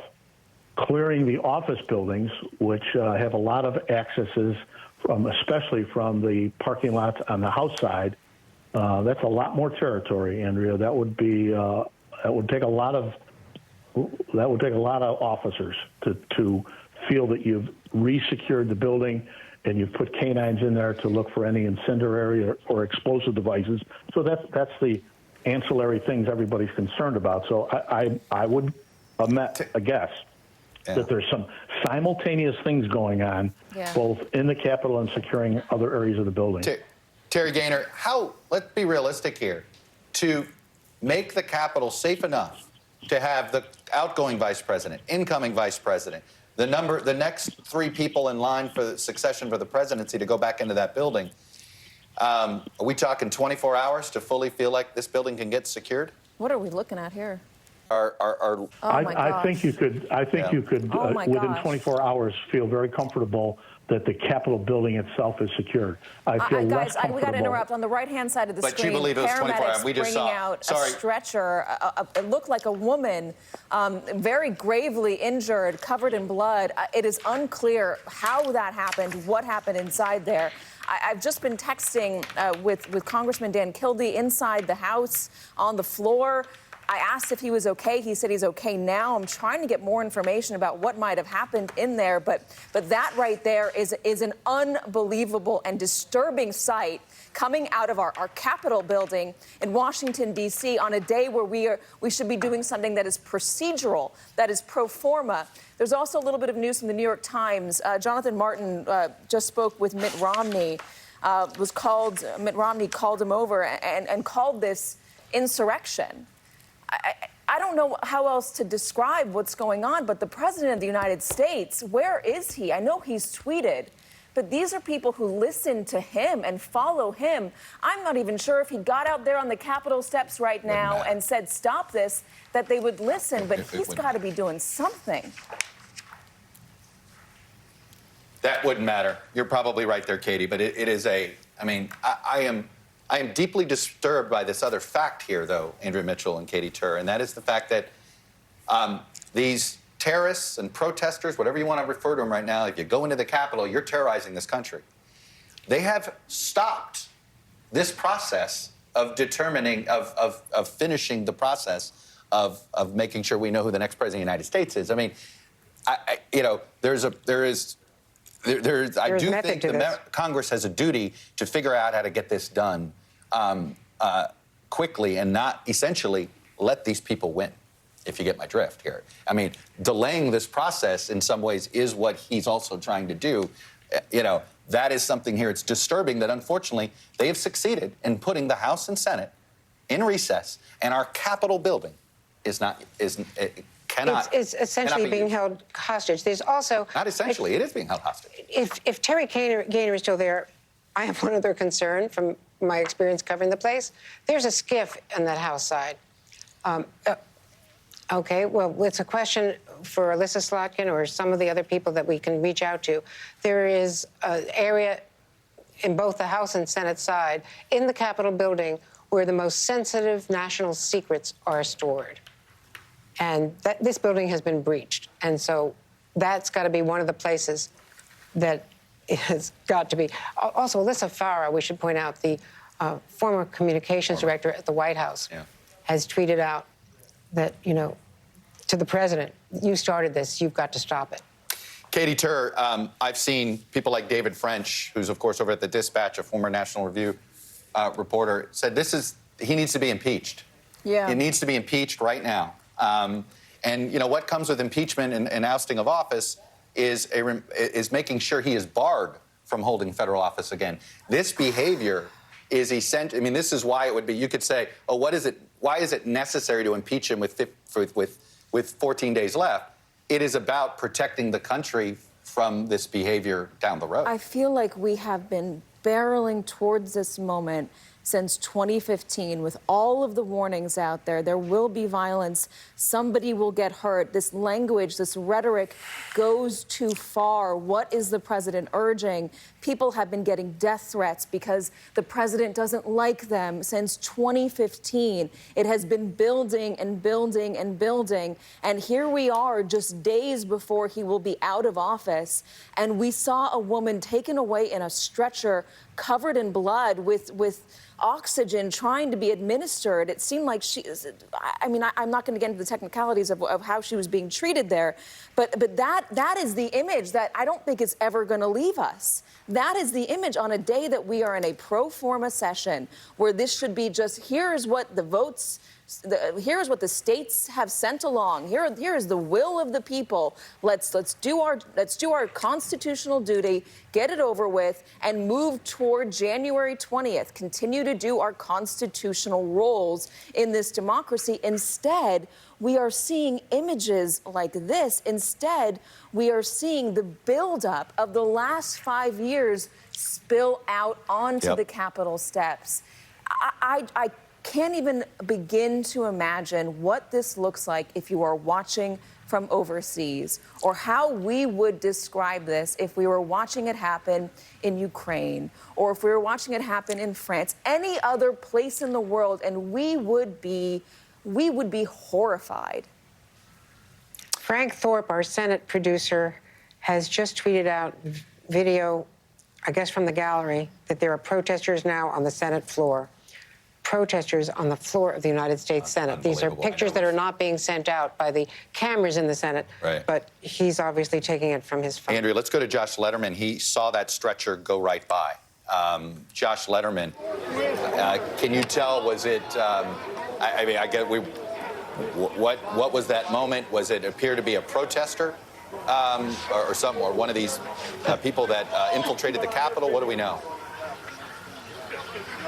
Well, we saw just a few minutes ago, Chuck, the police escorting as a stretcher was brought into the Capitol. We are on the south side of the Capitol, so this is the House side. And then just a few minutes later, there were police that quickly cleared a path as that stretcher was brought out. We saw a woman. It was hard to tell whether or not that was a police officer or more likely probably a protester was on that stretcher. Did appear to be a female. Clearly a lot of blood, and the workers who were tending to her, clearly attempting some resuscitation efforts, trying to provide oxygen, but this was clearly a very severe injury. And then as that scene played out here, you saw the protesters witnessing that and then getting very upset about what they perceived as violence by the police towards the protesters. And so that has just fueled a lot more chaos here, even as we have very little information about the status of that person or who exactly that might have been. Josh, are you seeing much law enforcement presence from your vantage point right now?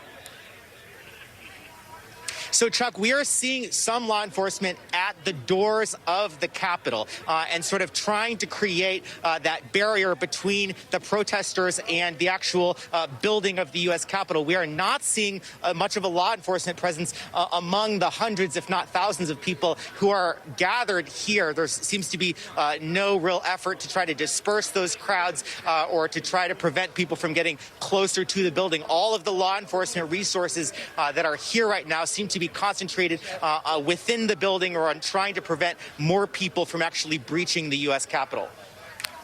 And speaking of breaching the U.S. Capitol, we apparently have a still photo of a protester on the speaker's rostrum, the speaker's podium. There it is. There it is, in the House chamber, which is remarkable. Let's not keep it up long, though. Let's not glorify this. But let's be honest. We also have video that we've seen from Frank Thorpe, our Senate producer, that they are inside the Senate chamber as well. There you go. And just to think about this, they have gotten to the second floor of the Capitol. That's right next to Mike Pence's office. All the senators, we are told, are safe and are in secure locations. There are underground ways to exit the Capitol building itself. On 9/11, they went over to the Library of Congress. There are lots of buildings in the area that are all interconnected. You've covered the Senate. You covered the Senate a long time here. I have too. I'm sorry.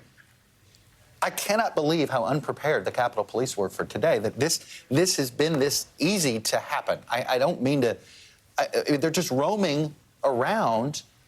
They were not to be...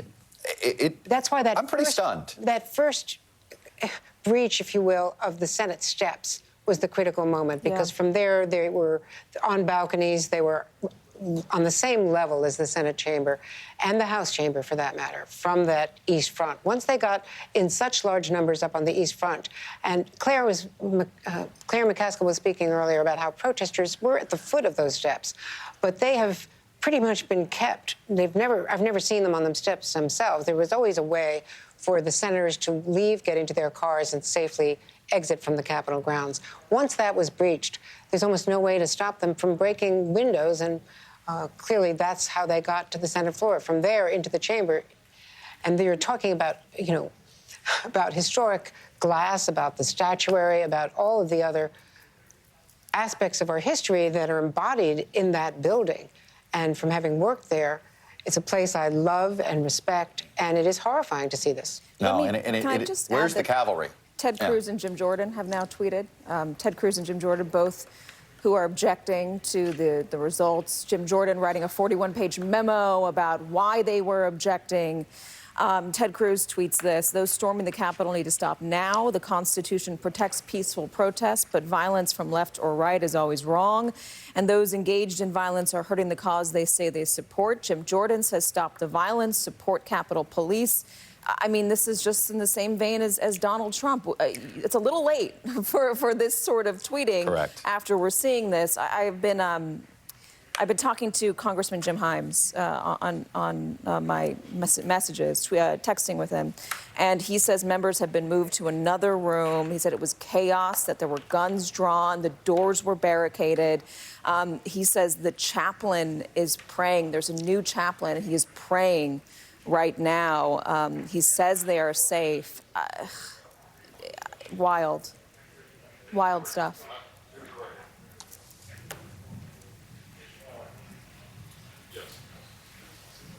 We just got word for what it's that we do know the Speaker of House is safe for anybody wondering about that. But again, when we first saw the vice president being escorted out of the Senate chamber, that had to be a simultaneous action on the House side to take the Speaker out. We were obviously and doing so, one. thankfully, that is safe. I've just gotten a message from a very, very experienced retired diplomat, former ambassador, former assistant secretary of state, saying that she is hearing from all over the hemisphere. People are horrified at what they are watching in Washington, D.C. Yeah. Guys, This where's is from the all over Department of Latin Homeland America. Security right now? I mean, we saw them deployed over the summer We're about to show some... because of the protests, the Black Lives Matter protests. Where's the Department of Homeland Security right now? Yeah. Perhaps still in Seattle or Portland, Oregon, where they were deployed by the president. I think we have some new video from, if Melissa in my ear, if you could, Congresswoman Escobar has shared some have shared some video of what she saw from her vantage point there. You're seeing it there. Those Capitol steps look very familiar internally. Are those protesters being escorted out? Nope. We have some reportable news from our investigations team. A Washington, D.C. Fire and EMS a spokesperson says they've had several people treated for injuries and an unconfirmed report of a person who has been shot at the U.S. Capitol. This is reportable from Tom Winter of our NBC News investigations team. Katie, I'm still just sort of in shock. The shock I have is just sort of how easy this was. Yeah. There are magnetometers in this Capitol. You know, you need a badge to go in. And so how is it that basically this was, you know, obviously a storming, if you will, but this was not something we didn't think could happen? That's what makes this, I think, so such a big fail right now on those charged with protecting the United States Capitol. Chuck, there are Getty images now that are up online of the tear gas and it looks like it's Statuary Hall or within the Capitol. I can't tell you exactly where. There is somebody wearing a Keep America Great Again hat, smoking what appears to be a vape in what looks like a lawmaker's office. There is a man hanging from the I don't even know how to describe it, from the walls in the Senate chamber. A man hanging, just holding onto the wall and hanging over a door. This is, I mean, we asked Terry Gaynor this. He said they just weren't prepared. How were you not prepared for this? That's right. Right. What's okay, I appreciate the straight talk, but where did the ball get dropped, right? Like, that's the part of this, and maybe and in fairness, Katie, I think there are a lot of people, and there are a lot of people who spent the Trump years thinking, oh, that won't happen. It's oh, just that talk. won't happen. It's just or talk. that won't happen. Right. Guess what? Yeah. You know? Let me tell you, as somebody who's been to the rallies, who spent a ton of time and waved my arms and said, hey, listen, this is dangerous. Something is going to happen. This was not all talk. This was not all talk. It's not talk when you have somebody who's willing to go on camera and put his face on camera and say he is willing to do whatever it takes to keep Donald Trump in office before the election, which is what somebody told me. And I asked him, does that mean violence? And he said, yes. He's willing to put his face on camera and say that. That is not just talk. Yeah. That is scary. There's this from Kristen Welker, some reporting about the president. He's back at the White House, and officials here say he's monitoring the situation. There are no plans for him to speak. White House officials are in upper and lower press as all TVs are turned to the coverage of Trump supporters storming the Capitol. So he has no plans to speak. Again, I don't think it would make a difference, but I mean, at least try. You're the president of the United States. At least try. Terrence Gaynor is back with us. And Terry, I know you were hearing some of our conversation, and I keep seeing these photos, and I cannot believe this happened. Well, I can't either, but here's what's going on. So I know the visual is on the exterior of the Capitol. That has to be dealt with, but I know what's going on inside the Capitol in some areas where they're retaking the rotunda, retaking the area around the House, and then I believe they'll begin the retaking of the Senate area. So there's joint operations in there by both the United States Capitol Police and the Metropolitan Police Department of Washington. So again, it will take some time to do that. Even the pictures you showed where it appeared they were trying to escort people out on the chairs and stairs and then wandered away. There's a lot of problems here, Chuck, and I was just going to say we're going to have to examine that. But right now, if I were the chief and back in my old job as a sergeant of arms, I'd be taking care of the people inside. Then I know what planning would be going on to retake the outside, which is retakeable by people. You know, I mean, we can go into details, giving warnings and start moving people, bringing prisoner vans up. The Metropolitan Police Department and the Capitol Police have their mass arrest procedures set up and ready to go when they're ready to retake the outside. The inside needs to be swept and cared for. Then they'll start making sure the building, and then they'll start with the officers on the outside. pictures of people with guns drawn like this. I get it, but you need manpower in there to take these people out. Terry, why have we not yet seen the National Guard? This has been happening for over an hour. There's a process to get the National Guard to get in, and to get them in a law enforcement position requires an awful lot of work through the military but chain of command. How much more dire does it need to be to not just move quickly? Well, I think they are moving quickly inside the Capitol, and they're obviously the outside is there. But if we control the Capitol and they can't get in, this is a terrible nuisance. It's an affront. It is sending all the wrong pictures across the United States.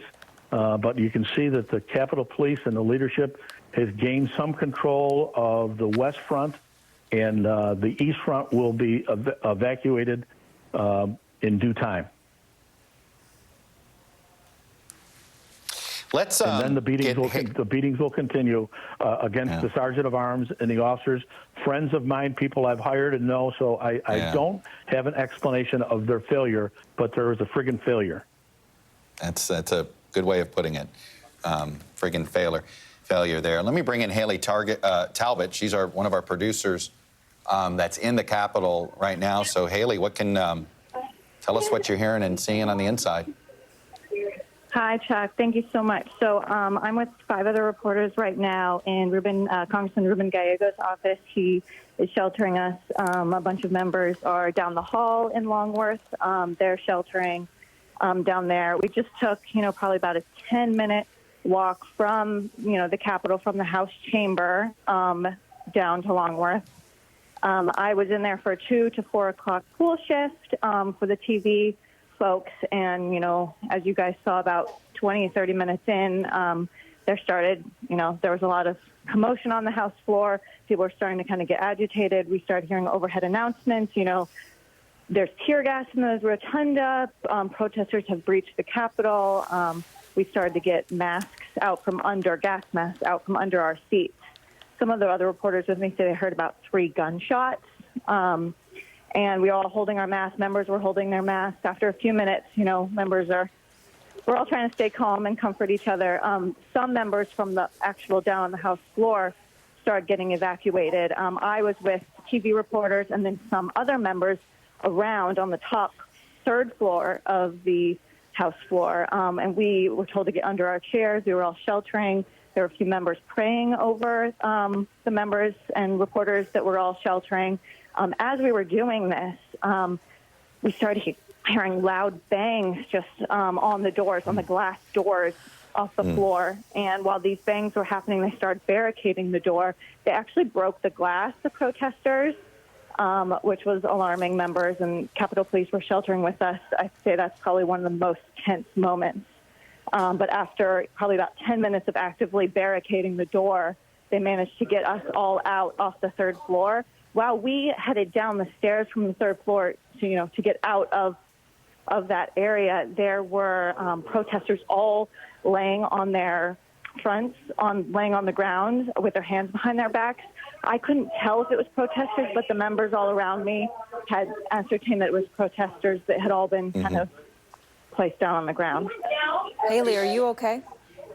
Oh, yeah, I'm totally fine. I will say all the reporters and the members here, we were all comforting each other. I was with a big group of female members who, were, Abigail Spanberger, for example, and Camilla Jayapal, were being strong for everyone. And, as we left, we all kind of called our parents. We're okay. They were all calling their kids and their husbands. But, the members, and obviously Ruben Gallego is sheltering us in his office when we didn't really have anywhere to go. Haley, do you have are the Capitol Police protecting where you are right now, where you guys are sheltering? Do you feel as if you're protected, or is there just not enough manpower for them to protect the group of you right now?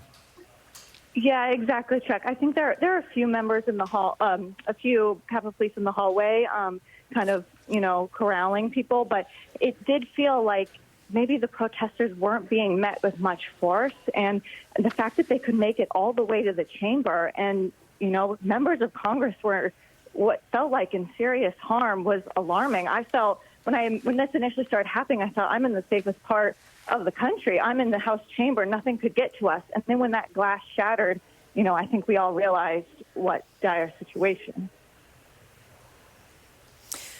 We have a lot more Republican members now, Chuck, calling for the president to do something. Kevin McCarthy was on Fox calling this un-American. He says he wants the president to say something. Marco Rubio now calling for the president to say something. They're pleading with him on Twitter. I mean, and isn't that just the picture of the past 4 years? Please, Mr. President, I have to talk to you on Twitter to try and restore order. I don't know. There's a lot of empty rhetoric. There's a lot of empty concern. This is one of those things. I think a lot of people are having their "I told you so" moment, unfortunately, right now. Do they go back, Chuck, and continue with these objections? When order is restored, do they get back on the floor and say, "I object"? It's a great question. It is a great question. I have to say, like I said, I'm very uncomfortable that unfortunately these folks have successfully delayed this, and that is something that is unfortunate. That is a perception that should not hold or stand. Congress can do some things remotely. This is important that they cannot disrupt this process and this easily. So, what a message it sends to the elections in 2022, the election in 2024. Yeah, I mean, if you're thinking about, and this is politics, and it's obviously not of the most immediate concern right now, but if you are thinking about running in those two elections, how do you look back on this? What role did you play? Yeah. What do you say to your voters to say, hey, trust me with your safety and your security? Trust me, I have good judgment and good values. There's a lot of entities and individuals who are responsible for today. Obviously, President Trump being the lead person, but there's a lot of entities that helped apologize for this rhetoric, around the edges of this rhetoric, and some of these entities or just ignore it. They just didn't see the tweet. Organizations, they didn't hear it. Are now upset about what we're seeing today. Let me bring in Reverend Al Sharpton. He's with us right now, and Reverend Sharpton, it's interesting. History was made last night and early this morning. When you look at it, and that's what I thought we were going to be at least having some conversation about today, and yet we saw democracy work last night, and now we're getting an attack on our democracy in real time. It is an unbelievable sight. I've never seen anything like this. And the thing that is so disturbing is that for people to be able to get into the chambers of the House, you see this in movies in what we call banana republics. This is the United States. Imagine how we look around the world. Imagine the terror of those that are serving our country as senators and congresspeople. And I go often before the pandemic to the Capitol. You can't get past the security box or house outside without security and all, and they all know you. And how they were able to do this, there had to be some sympathizers in the Capitol Police or something that was done. The tone set by the organizers, I probably organized more marches on Washington than anyone alive. And you do meticulous organizing. We had over 200,000 people last August. Not one arrest, not one incident. The people organizing this need to be investigated. People in the Capitol Police ought to be investigated. This is beyond Democrat or Republican or pro-Trump or anti-Trump. We now look like a nation out of control when the capital of your nation can be overtaken. How do you deal with that? How do you justify that? Reverend Sharpton, there's a lot of people, and it's frankly mostly Democrats, but a handful of Republicans and those that I would describe as sort of right-of-center ideological thinkers who say President Trump needs to be impeached immediately. That he cannot, because with impeachment and ouster from office becomes a ban, also comes with it a ban on federal office, meaning you are no longer fit to be a public servant. Hard stop. Does that end to happen? It should happen, absolutely, unequivocally. You don't know what he's going to do in the next few days that he has. He spoke at the rally earlier today. If any of us had spoken a rally that ended up with this, we would already be in custody, and rightfully so. This is unbelievable. This president not only should be impeached, he should be ridiculed by members of the Republican Party. For people to be on Twitter asking him to say something, he has gone on television, cut off everything on TV to say absolutely nothing, to tell us to put bleach in our arms. And he can't now come forward and call this nation to order. Whether the protesters are looking or not, he should set a tone of stability and a tone that we are not going to have a government out of control. He should not be sitting in the White House with tweeting one thing and probably laughing to himself to the other, that this is what you get when I'm being run out of office with some fantasy that there was some fraud made here. He has not set a tone at all of stabilizing this country. Reverend Sharpton, are you surprised you haven't seen DHS here, given that we saw them so much over the summer? DHS, National Guard, all of this is unbelievable. As I said, we had a nonviolent march. They had boarded up all the downtown the night before for some people to come in nonviolently. So you're telling me there's been no preparation, no kind of strategy on what to happen when you have people saying they were going to come and do things. I think I heard one of the leaders say, have a wild rally. Oh, that leader's name was Donald J. Trump. Well, this is what you get, a wild rally. This is what people assume you meant, Mr. President. Reverend Sharpton, really appreciate you sharing your perspective with us. This is just on this day of an attack on our democracy. Reverend Sharpton, thank you. I want to bring in Republican Congressman Mike Gallagher. And he's on the phone with us. And Congressman, you just did a video message, and you said it basically plain up, straight up. You said, this is banana republic crap. What else did you want to say? And get off your chest here, sir. It needs to stop immediately. Immediately. Nobody wins in this scenario.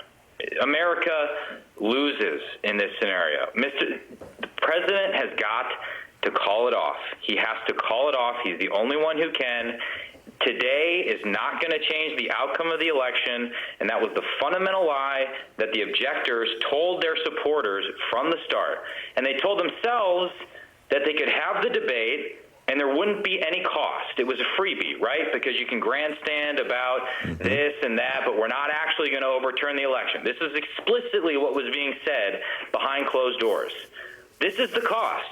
This is the cost in real time. There may be no law against it, but there is a profound cost to our democracy. And the only other point I would make is that it's not just a domestic cost. It's a geopolitical international cost. Other countries look to America for leadership in times of crisis. I've served in countries in uniform where elections were quite literally life or death, where you couldn't walk to the polls without fear of getting killed if you were a member of the wrong religion or wrong political party.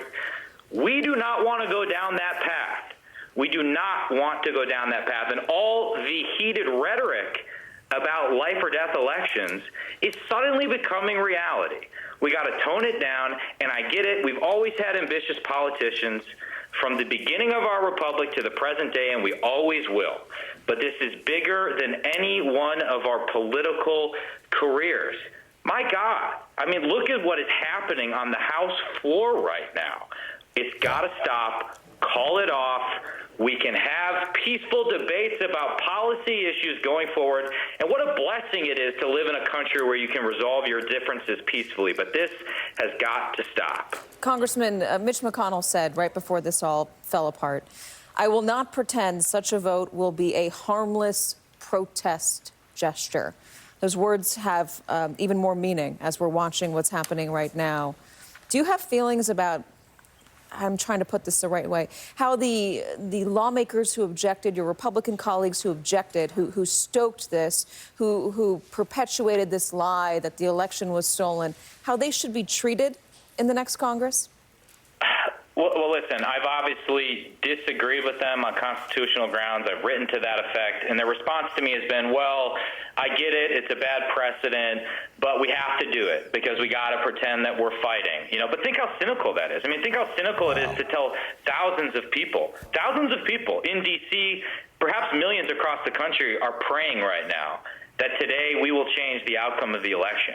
And they know that's not possible, but they're giving them that false hope. I think it is a profoundly dangerous miscalculation. But I'm not like sitting here thinking, oh my gosh, you know, I'm going to punish everybody that went along with it. I don't. That's not the way we operate, right? We're not enemies. We may at times be political opponents. We can have disagreements. And that's the idea. It doesn't need to descend into chaos. I mean, we have protesters standing off against armed police in the Capitol, the vice president being rushed off the House floor, barricading the House floor. Like, I don't care what your theory about the Constitution is, or whether you're a far left progressive or a centrist or a hard right conservative. That should embarrass you. Like, that's something we can all agree on is bad. Congressman David French over at the Dispatch essentially said what the president has done, he did it with malice, and that, you know, maybe he needs to be impeached and removed from office. And as you know, what comes with impeachment is a lifetime ban from holding federal office, which would be the point of this. Do you believe he has lost that is something that maybe you ought to contemplate, because he has lost his ability to govern in this country? I've never considered I don't want to make this about impeachment. I don't want this to become like I get that. a super partisan thing. I just don't want protesters to threaten the lives of congressmen and things to spiral out of control today. So I think it's far more likely that the immediate step that needs to happen is for the president to call this off and just say it's over. The election's over.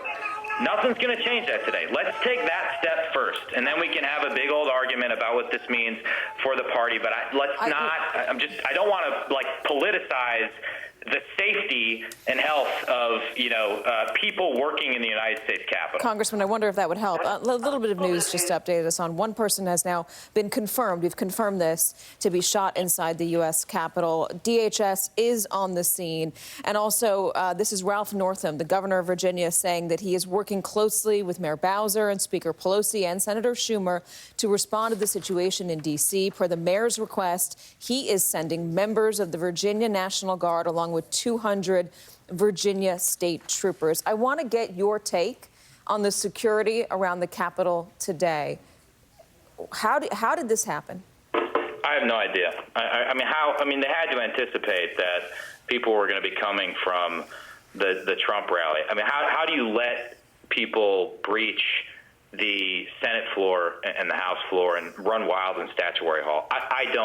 I fundamentally don't understand it. I don't want to make any judgments, and I know we got really dedicated, hardworking people risking their lives every day to keep us safe, so I'm not going to judge them, but I just fundamentally don't understand it. You know, Congressman Gallagher, you're not alone. A whole bunch of people who used to work for the president are now going on Twitter saying similar things to what you're saying, that he has to do more. Mick Mulvaney saying the president's tweet is not enough, that he can stop this, tell these folks to go home. Kellyanne Conway is asking it for it to be stopped. Brad Parscale is saying this isn't MAGA. You do have a whole bunch of, including Ivanka Trump now, trying to say the violence must stop immediately. But the president seems to be doing nothing. I mean, absolutely nothing. It's a bit chilling, sir. I don't get it. I mean, I don't. Do you really not get it after all of this?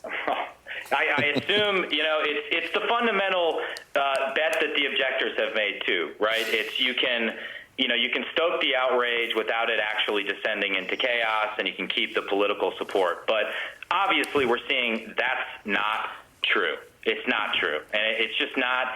It's not the Republican Party that I signed up for. It is not the country that I love, that I, risk my life in uniform to protect. It has absolutely nothing to do with the Constitution of the United States. It's cynical politics at its worst, and no election is worth it. Like, I'm getting destroyed because for the last week I've been saying, overturning the Electoral College is a bad idea, but who cares? Like, it's not worth an election to countenance this behavior in the Capitol. I know you don't want to get into politics, but this is the president that stoked this. I mean, there's no arguing that.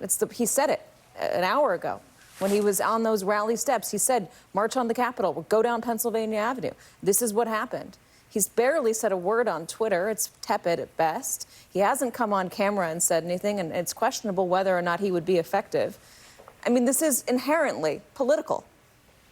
Yeah, it's a dangerous political game, and that's why he's also the only one who can call it off, and so he needs to call it off immediately.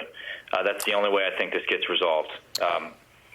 Well, Congressman Mike Gallagher, I'm glad you're safe. Republican from Wisconsin. I hope if your family is wondering if you're safe in Wisconsin, they know that that's the case as well. Thanks for coming on and sharing your perspective with us, sir. Thank you very much. God bless. You got it. We're going to check in with Garrett. We are going to hear from the next president of the United States, President-elect Joe Biden, at some point in a few minutes. We do expect it, and we are told he will address the current situation we're in. Let's check in with Garrett Hake right now in the Capitol. Garrett, what do you know? Chuck, I'm in the Russell Building still, where we are under quite literal lockdown. I was down in the basement when the doors that connect the basement here to the Capitol through those tunnels were chained shut by Capitol Police using, thick metal chains to essentially lock everyone in this building in and make sure none of the rest of this spills over into the Capitol complex. From the balconies here, we can still see much the similar image to what you're showing on the other half of the screen here. Thousands of people still surrounding the outside of the building. I just saw a tweet a few moments ago from the press secretary saying that at the president's discretion, the D.C. National Guard will now be mobilized here. I'm sure that'll be comforting to folks here who've been waiting for quite some time. And as I look ahead just a little bit to some of the political implications of this, that's one of them. This is about to become argument number one for D.C. statehood, where if D.C. were a state like any other, the governor could have simply ordered the Guard here without having to go through the bureaucratic process of running it up the chain of command to DOD and the president. So file that one away for later. File away for slightly sooner. How are we going to have a presidential inauguration in this facility in 2 weeks? I mean, the idea, Capitol Police do a great job, but this was a failure today. And I don't know how you pull this all together in the next 2 weeks to say, okay, now we're safe up here. Yeah, and if they do, how much of a police state does it ultimately look like? Garrett, stick around for us. Let's bring in Democratic Congresswoman Tammy Duckworth of Illinois. Congresswoman, thank you. Senator, I'm sorry. I'm reading the prompter even though I know you're a senator. I apologize. Senator Duckworth, first of all, where are you? Are you okay? I am in a secure location in the Capitol. Thank you very much. I am safe. The Capitol Police have done a great job in protecting us. And describe what you experienced today.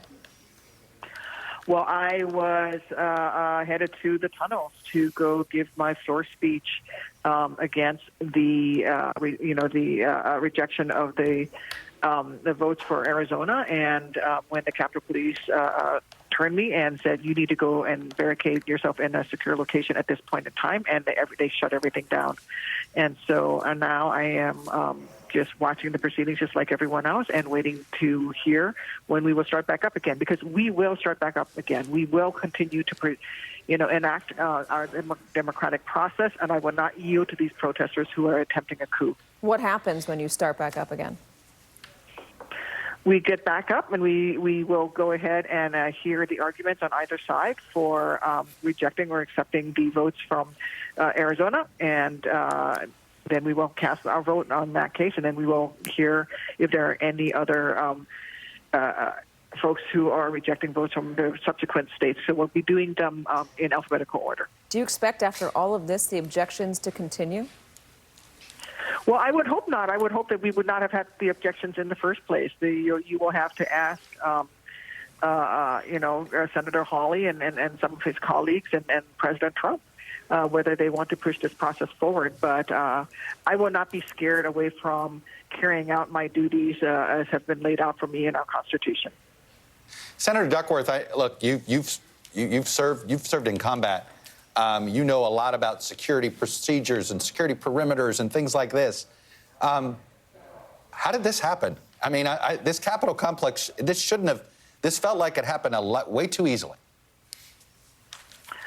Yeah, I don't want to look at the postmortem of what happened while we're still in the middle of the incident. I will tell you that the Capitol Police very safely and securely secured me, and I'm a wheelchair user, so it's a little bit harder to get me around as well.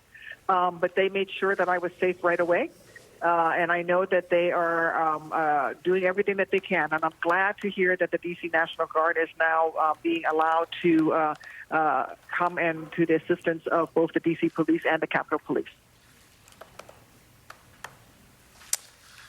Well, Senator Tammy Duckworth, really appreciate you checking in with us, and I'm glad you're safe, and please continue to be safe. And I'm glad to hear that this will not be deterred, because the most disappointing aspect about this is the fact that they successfully delayed this. They have, but they're not going to end it. This is still going to end with Joe Biden being elected the president of the United States, which is the will of the American people. And then we need to get to work. We need to get to work and help working families who are struggling right now. We need to fight this COVID pandemic, and we need to get our nation back on track again. And a bunch of protesters out there who are following a wannabe tin pot dictator with a fragile ego who wants to steal the election, they're not going to win, and democracy will. Senator Tammy Duckworth, Democrat from Illinois, thank you for joining us. Let me bring in our investigative reporter, Tom Winter. Tom, I think you've got a little more updates for us. What can you tell us? Yeah, a spokesperson, Chuck, for the Washington, D.C. EMS says that the shooting victim, Pete just talked to you about, I think a little while ago, about a person who had been shot. That person is in critical condition, is en route to the hospital. They were taken by EMS at approximately 3 p.m. Eastern time today. In addition to that, 5 other people have been taken by ambulance from the Capitol area, 2 area hospitals. One of those people is a law enforcement officer. The spokesperson was not sure which particular agency that person worked for, may have been exposed to some tear gas or pepper spray, and also had elevated blood pressure. A number of other officers have been treated at the scene for exposure to pepper spray. Now, it's not clear. Sometimes, when officers fire pepper spray, they can also get it back into their face, or it could have been fired from some of the protesters that have stormed the Capitol here. All told, at least 15 calls for injuries from the Capitol, but all these numbers are expected to increase per the spokesperson. So at this time, obviously, this has gone from being a protest to what appears to be an occupation of the U.S. Capitol, to also an incident that has turned certainly violent, Chuck. Tom, do you have an idea of how many law enforcement agencies are now involved in trying to clear the Capitol? And is it clear who's lead right now? I mean, I can already think we have Capitol Police, Secret Service. We've seen Metro PD. We know the National Guard's been activated. But who's in charge, and do they, do you get a sense of they have a plan to clear the Capitol and clear the Capitol steps? So the easy question first is that this is the U.S. Capitol Police's jurisdiction at this point, so they're in charge. They can obviously call in reinforcements, and there's every indication that that is occurring, as you said. As far as what needs to happen from here, whether it's using Metro Police, obviously it's not just the Capitol. You've got an awful lot of people that are there that are obviously looking to cause damage, create violence, and make a statement today. I would imagine they would be concerned about other areas of the city. I would imagine they'd be concerned about their transit system, so you can't leave those abandoned. Typically in this type of situation, if I was thinking if this was the NYPD, perhaps Boston Police and others, other law enforcement agencies that I cover, they would have an overwhelming show of force from here on out. Presumably the National Guard could be used for that. At this point, you've got to get control of the situation. Some of the video that we've seen, Chuck, shows a situation where you have one officer in the Capitol backing up with a stick out, kind of a collapsible stick. I think you're looking at the video right there, a baton, essentially trying to push these people back. But you're in a situation where you can't make arrests here. If you arrested the person, say in that video at the beginning of it, they've got another 15, 20 people right behind them. That's not going to work. So right now, they need an overwhelming amount of people to get into the Capitol, to make arrests if need be, and then at that point start to clear the Capitol steps, because this is a situation where they have absolutely no control at this point. We saw images before, you were just showing them, and I think while Katie was speaking as well, where you have officers with guns out, and those are the Glock service weapons that they have, drawn on people in the Capitol. That is not a situation where you're calmly going to clear a facility and start to make arrests. So this is far from over, and they need a lot more people before they can get a handle on it. You know, Chuck, we've been talking about how this is being perceived overseas. Let me just read you a tweet from Jan Stoltenberg, the NATO Secretary General. Shocking scenes in Washington, D.C. The outcome of this democratic election must be respected. That's the NATO Security General talking about an American election. Maggie Haberman is also reporting, and she's, you know, she knows Trump better than anybody, of the New York Times, that his aides around him are trying desperately to get him to do something, to issue a stronger statement, to do something, and he's not doing it, that he's still furious at Mike Pence for not overturning the election, even though Mike Pence doesn't have the authority to do so. So, I mean, we wonder where the president is. We wonder why lawmakers are taking to Twitter to try and get him to do something, and nobody, it seems. His daughter is saying something, and he's not doing anything. You have to, you know, we've always hesitated talking about sort of mental fitness, but I'm sorry, I don't know any other. I don't know what the explanation is, but this is responsibility. I mean, he's the head of the country. It's not all about him. It's not. It's about everybody else. It's literally the job is about everyone else. and like I said, sadly, this is something that everybody feared. A lot of people feared, and people that would bring up that fear. Oh, you guys are just overwrought. Yeah. Let me bring in the former chief of. Let me bring in the former chief of police of Seattle. Carmen Best joins us on the phone. Carmen, look, we've gone through this. You just heard from Tom Winter. You're trying to get control of this massive building. What do you do? Well, as has already been done, the Capitol Police are going to have to call in as many resources as possible, mutual aid to assist them in both clearing the facility and taking care of the people inside. The National Guard, it sounds like, has been called. They need to be there as well to be force multipliers, if you will. And as I've heard earlier, not only is it the building, the facility, but also other areas of the city are likely to also endure some sort of protest action as well. So there are a lot of fronts that have to be looked at and taken care of. As you know, in Seattle, we dealt with protests nightly, and they were just as violent and virulent as what we're seeing today. And it really takes a massive show of both resources and also the use of less lethal munitions. And I know there's a lot of discussion about, how you work through these situations. But in this particular situation, when what we're witnessing is a coup in our capital, all resources and all available technology needs to be used to remove these folks from the facility. Chuck, a moment ago, we just showed on the screen, it was a man sitting at a desk. One of the people who have stormed the Capitol right here, that's Nancy Pelosi's desk. That's one of Donald Trump's people sitting at Nancy Pelosi's desk. I was just talking to somebody close to Nancy Pelosi. She says she is safe. And I believe at the left, on the left-hand side of this picture, there's a picture of John Lewis in Nancy Pelosi's office. Chief Best, how do you get back from where we are right now? How do you restore order in a city or in a space when it has gotten so out of control? It is out of control and reprehensible. What we're witnessing here, but the police and others, they're going to have to come together. They're going to have a show of force. I know that they are working very hard to make sure, first and foremost, life safety, meaning that all of the occupants, the electeds that are inside are safe or are being evacuated to safe locations. That's got to be priority one. And then removing the protesters from the facility. The last thing we need is for them to sink in. I'm the chief who dealt with Capitol Hill organized protests, and you don't want those people taking ground and staying there. And so they need to come together and remove them from the facility and not let them take the ground at all. Let me just amend that. That was Nancy Pelosi's assistant's desk. I want to be very clear. Still, her office. How quickly can this get done? I mean, once it's gotten to this point, we've been talking about it now for hours. It is still surprising to me that there isn't a larger show of force on the scene. This, after all, is not some rural part of America. This is Washington, D.C. Yes. Yeah, we don't see as many outside, and I don't have all the specifics of the lay of the building and all the facilities, to be honest with you.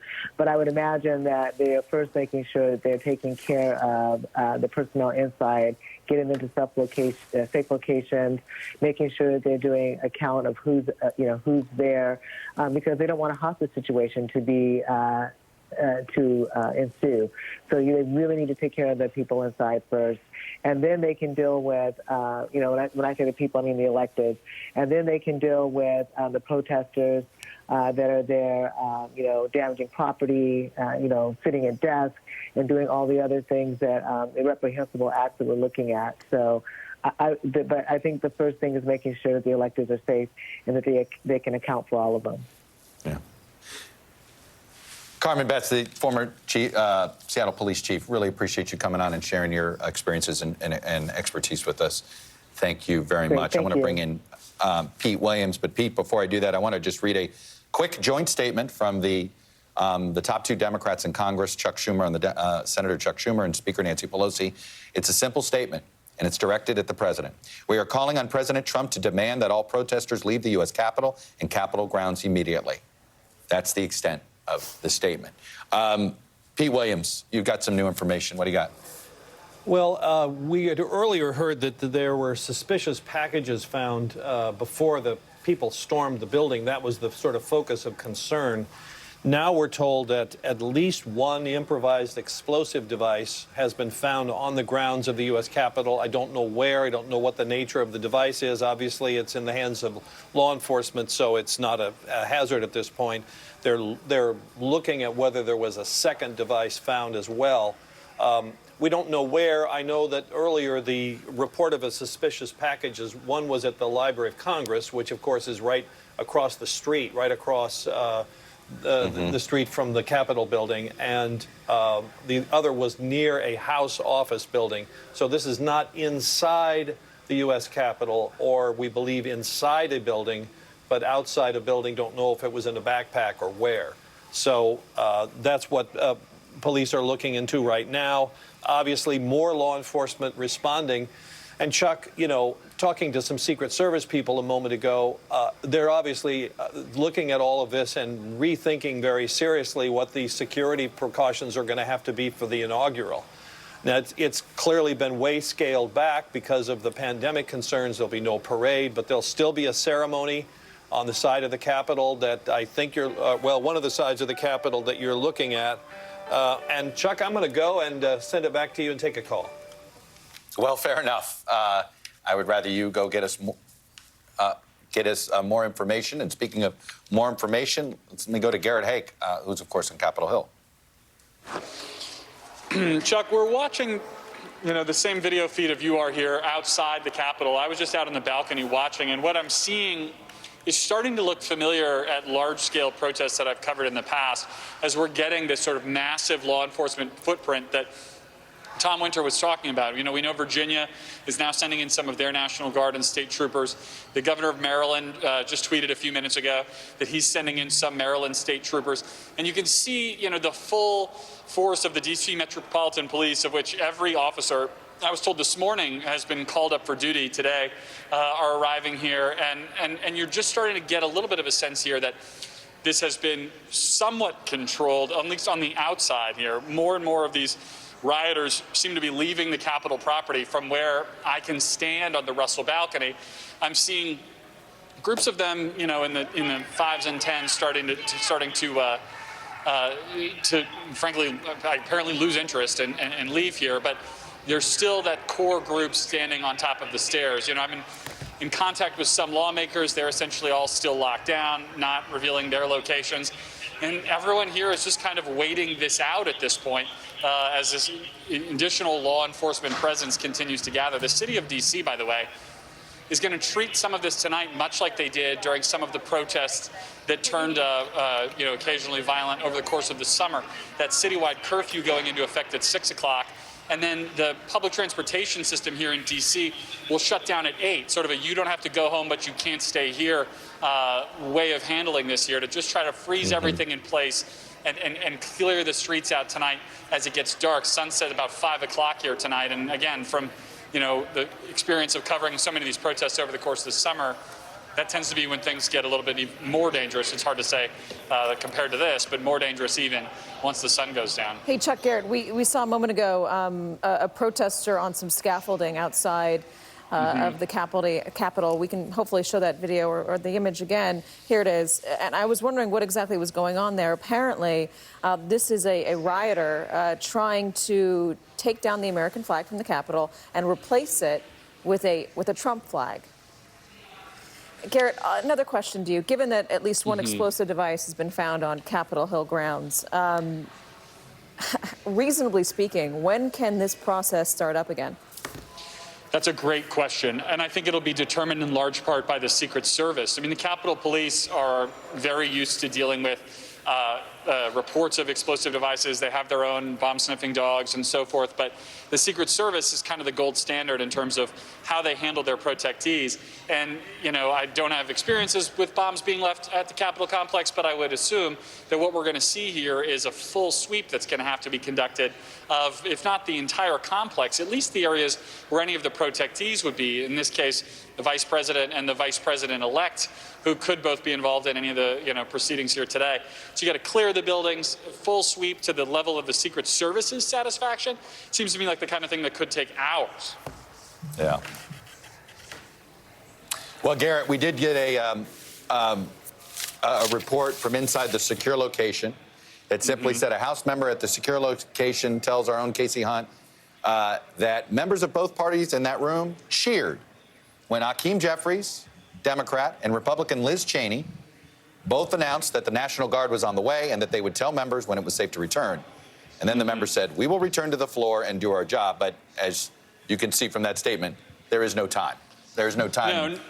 We don't know when. No timetable, but you have to think this is going to crystallize the members' desire to work through the night, if necessary, to finish this process. I mean, the idea that something as vital to democracy as the counting of the electoral votes could be sidelined even by a day by rioters coming into the building is offensive to the core sensibilities that I would certainly hope all of these lawmakers have. And I think you're going to see probably a pretty concerted effort, if the security situation allows it, to try to finish this process before anybody goes home. Garrett Hake on Capitol Hill. Garrett, stick around. I am going to hand the baton to my colleagues, Brian Williams and Nicole Wallace. And Brian, I have to say, and Nicole, we all feared this worst-case scenario during these last 4 years. And here it is, sir. Here it is. Chuck, your coverage and Andrea's. A bunch of people were not paying attention to the warnings in plain sight over the past several days. Chuck, what a tremendously sad day across our country. We should make no mistake. These are rioters. These are insurrectionists. They have been cheered on by the president and prominent Republicans in Congress. They have stormed the U.S. Capitol, and something else that should be noted, they have done so with ease.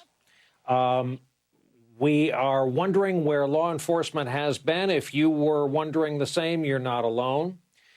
The whole world is watching this. The whole world is now able to see what has happened to the U.S. Capitol. By our reckoning, both houses, House and Senate, have been breached. Members of the House and Senate have been told to shelter. And yes, we have seen guns drawn in the House chamber. Point-blank range. Those are gas masks, oxygen hoods, handed to all members of Congress, some of whom got behind the railings in the balcony. This is your House and Senate, and these are our fellow citizens who have, as we say, with ease, stormed the U.S. Capitol today. We have our entire team, our entire on-air family on standby waiting to talk to us. With me this and following hours, Rachel Maddow and Nicole Wallace. And Nicole Wallace, I understand you've been doing some reporting among national security types. I spoke to three former senior national security figures, all three of them recognizable to viewers, but I'll because of the nature of this crisis, I'll share something that they all said to me. We are watching and listening to people describe scenes, to our colleagues Chuck Todd and Andrea Mitchell and Katie Tur, whose coverage was extraordinary, that sounds the way you describe clearing regions of Iraq. Terry talked about going room to room. That's how you clear a hotspot in Fallujah. We are not used to seeing images that look more like Benghazi than Washington, D.C. on our TV screens. Another former national security official, a former Pentagon official, said that we must investigate the incitement. That, of course, the events of today and the fact that they so easily took the United States Capitol is a scandal in and of itself. The incitement by Rudy Giuliani and Donald Trump and Mike Flynn in the last 24 hours is the match. The other thing that was universally articulated is that, as with dealing with any radicalized extremist group, the only people that can reach them are their own. It is on Donald J. Trump to take to the airwaves and make it stop. And everything that happens, not just today, but we have an event that is likely to stir far deeper passions than the shenanigans that were going on inside the Capitol today, and that's the inauguration, the peaceful transfer of power. So I think there is an open question burning up the phone lines among former national security officials today about how this country gets through the next 10 days. President of the United States has been watching this on television at the White House. The Democratic leadership has been pleading with him to get people to disperse, to clear the U.S. Capitol. Depending on which chamber the members of Congress are in, depending on their proximity to the chamber when this started, some of them have sheltered over in the congressional office buildings. Some of them have been spirited away by security, like the vice president, like the Speaker of the House. Some of them were all corralled into basement rooms. Basement entrances is the way a lot of the law enforcement reinforcements have been brought into the U.S. Capitol. It says something about the lack of preparation and response that it took the governors of the surrounding states, Maryland and Virginia, to send their own National Guard members to mobilize them to head to the capital of our nation. D.C. police have joined the Capitol Police. You see, they've responded with long guns and they've responded with handguns. Our own Pete Williams reporting at least one, speaking of Fallujah, improvised explosive device has been found on the Capitol grounds inside the structure. It was feared many of these rioters were armed because obviously there was no security screening. You don't every day see rioters calmly walking across Statuary Hall. What is clear is we're going to hear from the next president before we hear from the current president. We're on a loose standby here to get remarks from Joe Biden about what he, like all Americans, has been watching on television. This sad, sad day. There you see the podium waiting for him on the right-hand side of the screen. The president has stopped short of what he needs to say to his followers. We've heard Republican members of Congress call him out and beg him to use his social media platform to get people. Here's Joe Biden. Not just an inconvenience, but I'm sorry for the reason I've delayed coming out to speak to you. I initially was going to talk about the economy, but all of you have been watching what I've been watching. At this hour, our democracy is under an unprecedented assault, unlike anything we've seen in modern times. An assault on the citadel of liberty, the Capitol itself. An assault on the people's representatives and the Capitol Hill police, sworn to protect them, and the public servants who work at the heart of our republic. An assault on the rule of law like few times we've ever seen it. An assault on the most sacred of American undertakings, the doing of the people's business. Let me be very clear. The scenes of chaos at the Capitol do not reflect a true America, do not represent who we are. What we're seeing are a small number of extremists dedicated to lawlessness. This is not dissent. It's disorder. It's chaos. It borders on sedition. And it must end now. I call on this mob to pull back and allow the work of democracy to go forward. You've heard me say before in different contexts, the words of a president matter, no matter how good or bad that president is. At their best, the words of a president can inspire. At their worst, they can incite.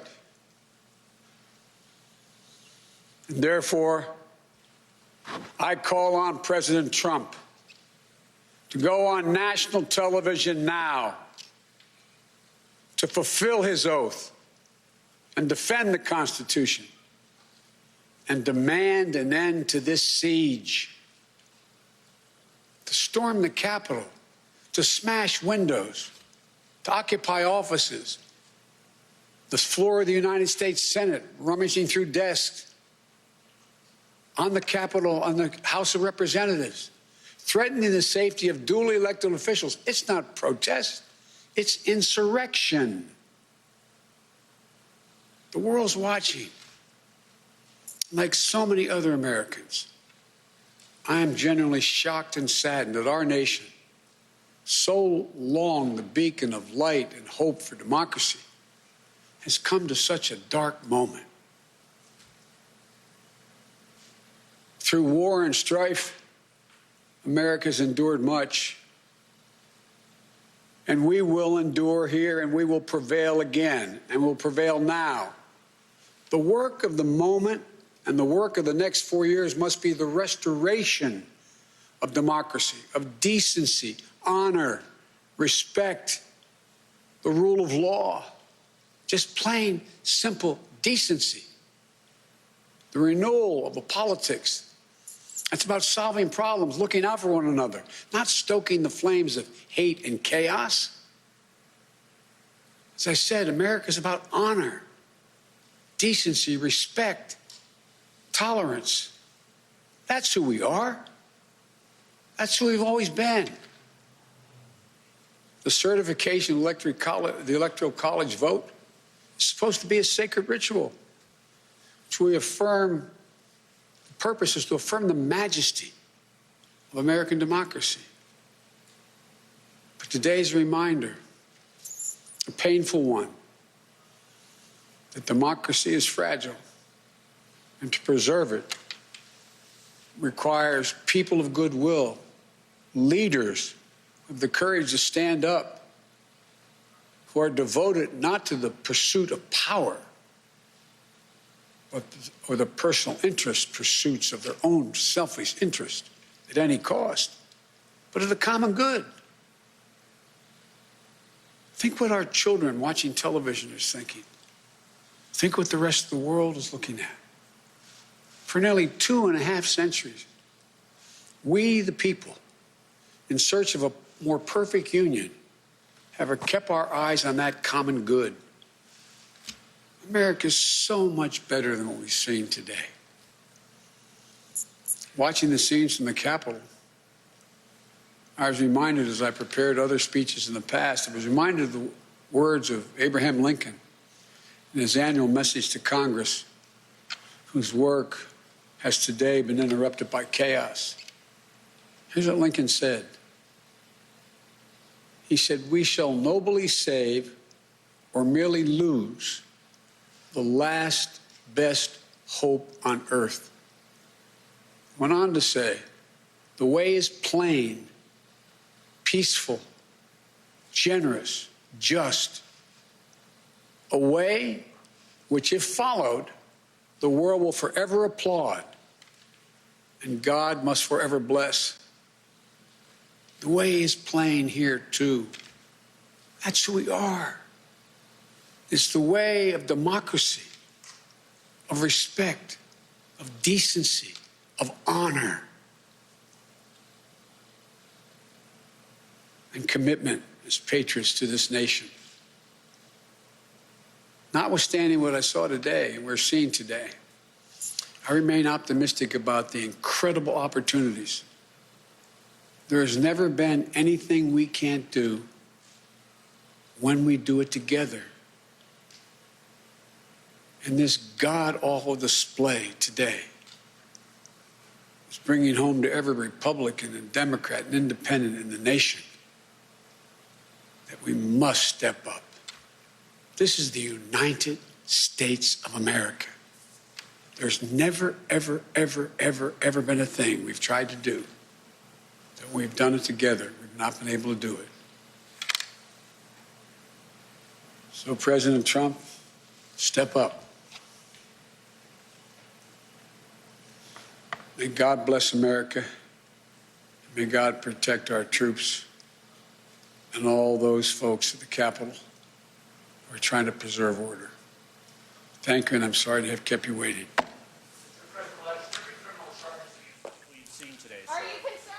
Reflecting the tone so many feel on this day, the president-elect speaking there, the president, the sitting president, watching television in the West Wing. Nicole Wallace. Well, Brian, I think we need to put that picture back up. There were protesters storming the police on the right. Biden's still talking. Enough is enough is enough.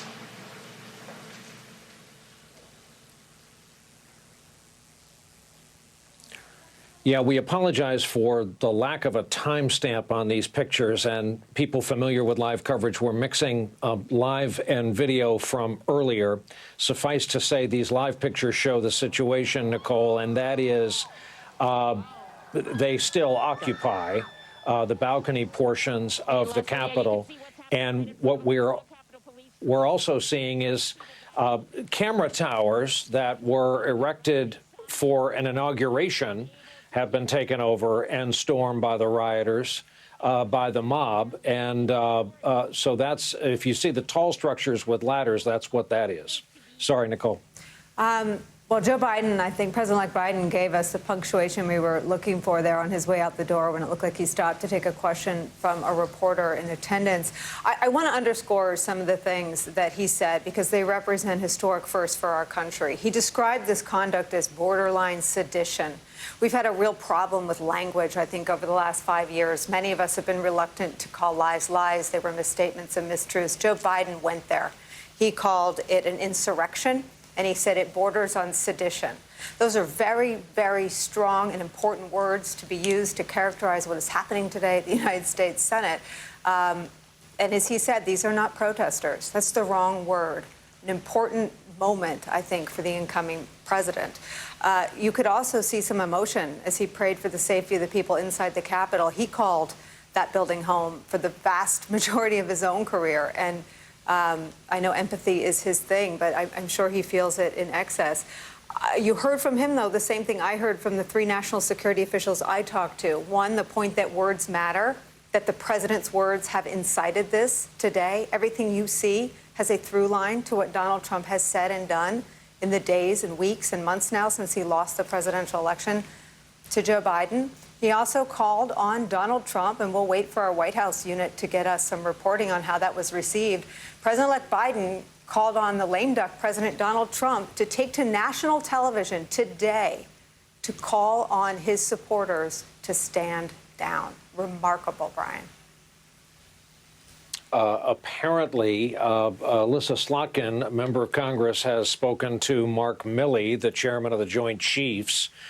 According to her, he has approved the use of National Guard. If you've seen any social media today, then you know a good many Americans are pointing out how this would have gone down in their view had these been Black Lives Matter protesters, had this been other people involved in another cause, as we just saw the better part of these last several months in so many venues around this country. And Nicole, this is now a Herculean task. They have to, speaking of your initial remarks about clear and hold, the military strategy overseas, that's exactly what they have to do with this building. There have been pictures posted of one of the rioters in the chair presiding over the well of the Senate, rioters in congressional offices. They have to clear that entire building. And I think that's why this is now a national security story. It's gone 10 train stops past a political crisis and is now a national security crisis. It was pointed out to me that we don't right now know exactly where Vice President Pence are or where Speaker Pelosi are. They're numbers 2 and 3 in the important roles in the continuity of government of this country. We've got our elected officials in gas masks and laying down to avoid potential gunshots. The clearing of the Capitol is because one person with one weapon could do incredible harm. And so they're going to go room by room, closet by closet. And that's where these 3 national security officials said it is similar to a military operation. A Pentagon official, though, said to me, former Pentagon official said that it was probably important for Alyssa Slotkin or anyone else trying to get the National Guard to come and help to reach General Milley. That if you remember, we've all covered Donald Trump's shakeup, an appointment of many political allies there. And so this person said that the members probably had to reach General Milley before the National Guard could be activated. Rachel Maddow is with us. Rachel, I think everyone wants to hear your thoughts on what we're watching, but let me just throw out a couple more things that I've heard from national security officials that I talked to. They said right now ambassadors from other countries are drafting cables describing the scene in America in the nation's capital that looks more like Benghazi. This was the reporting that I had that I've been talking about, a scene that doesn't look like one we're familiar to seeing here in America. Yeah, one of the things that strikes me here, Nicole, is that, oddly, one of the things I'm grateful for is that this is being well covered by news cameras, by the C-SPAN cameras, by the cameras inside the Congress. And the cameras throughout the Capitol complex here are capturing the faces of these people who are breaking windows, who are breaking into offices, who are looting offices, and who, at least it appears in some cases, have brought firearms into the U.S. Capitol. Merrick Garland is going to be the next Attorney General of the United States. Lisa Monaco will be his Deputy Attorney General. Vanita Gupta will be the Assistant Attorney General number 3 at the Justice Department. And one of the big challenges they are going to have, maybe not a challenge, but one of the big jobs they're going to have is prosecuting lots of these people and putting them in jail for very long prison terms. And you see, it reminds me a little bit of Charlottesville, where we saw the white supremacist and Klan neo-Nazi protesters who did not feel the need to cover up their faces. Here you see the same thing. You see these men on the right side of the screen in this tape footage menacing a Capitol police officer. They don't feel the need to cover up their faces, not only because they don't wear masks for COVID, but because they feel like they have impunity to do this. They will soon find out they do not. That is going to be part of what the beginning of the Biden administration is like, is getting these people in jail. And the question, I think, for Republicans who have brought this on, who have indulged this, who helped the president create this expectation that if enough Trump supporters came with enough ammunition to Washington today, they could somehow stop Joe Biden from becoming the next president. There's a question as to whether or not the people who have politically made this possible and who have egged this on and who spoke at that rally and who have told these people to do this, whether they're elected officials or not, are also prepared to face the legal consequences of real law and order, not fantasy cosplay law and order that's about putting on, fake tactical gear you buy at Dick's Sporting Goods and pushing cops around because you've got 15 of your friends behind you. But real law and order that comes from a country that doesn't see this happen, that will never see this happen again, and that will punish the people who did it. Rachel, Joe Biden today using language we've never heard him use. There's been a lot of pressure, I'm sure you see it too, a lot of frustration that Trump hasn't been called out, that Republicans haven't been pressured more aggressively. Mitch McConnell got a lot of credit for the speech he gave on the floor of the Senate today, and it was incredibly newsworthy for the fact that it was the first day, the first time he broke with Trump in a meaningful way. What do you make of the president-elect's posture on this? And do you think enough pressure and enough political pain has been applied to Republicans who have incited this in the views of a lot of former national security officials today?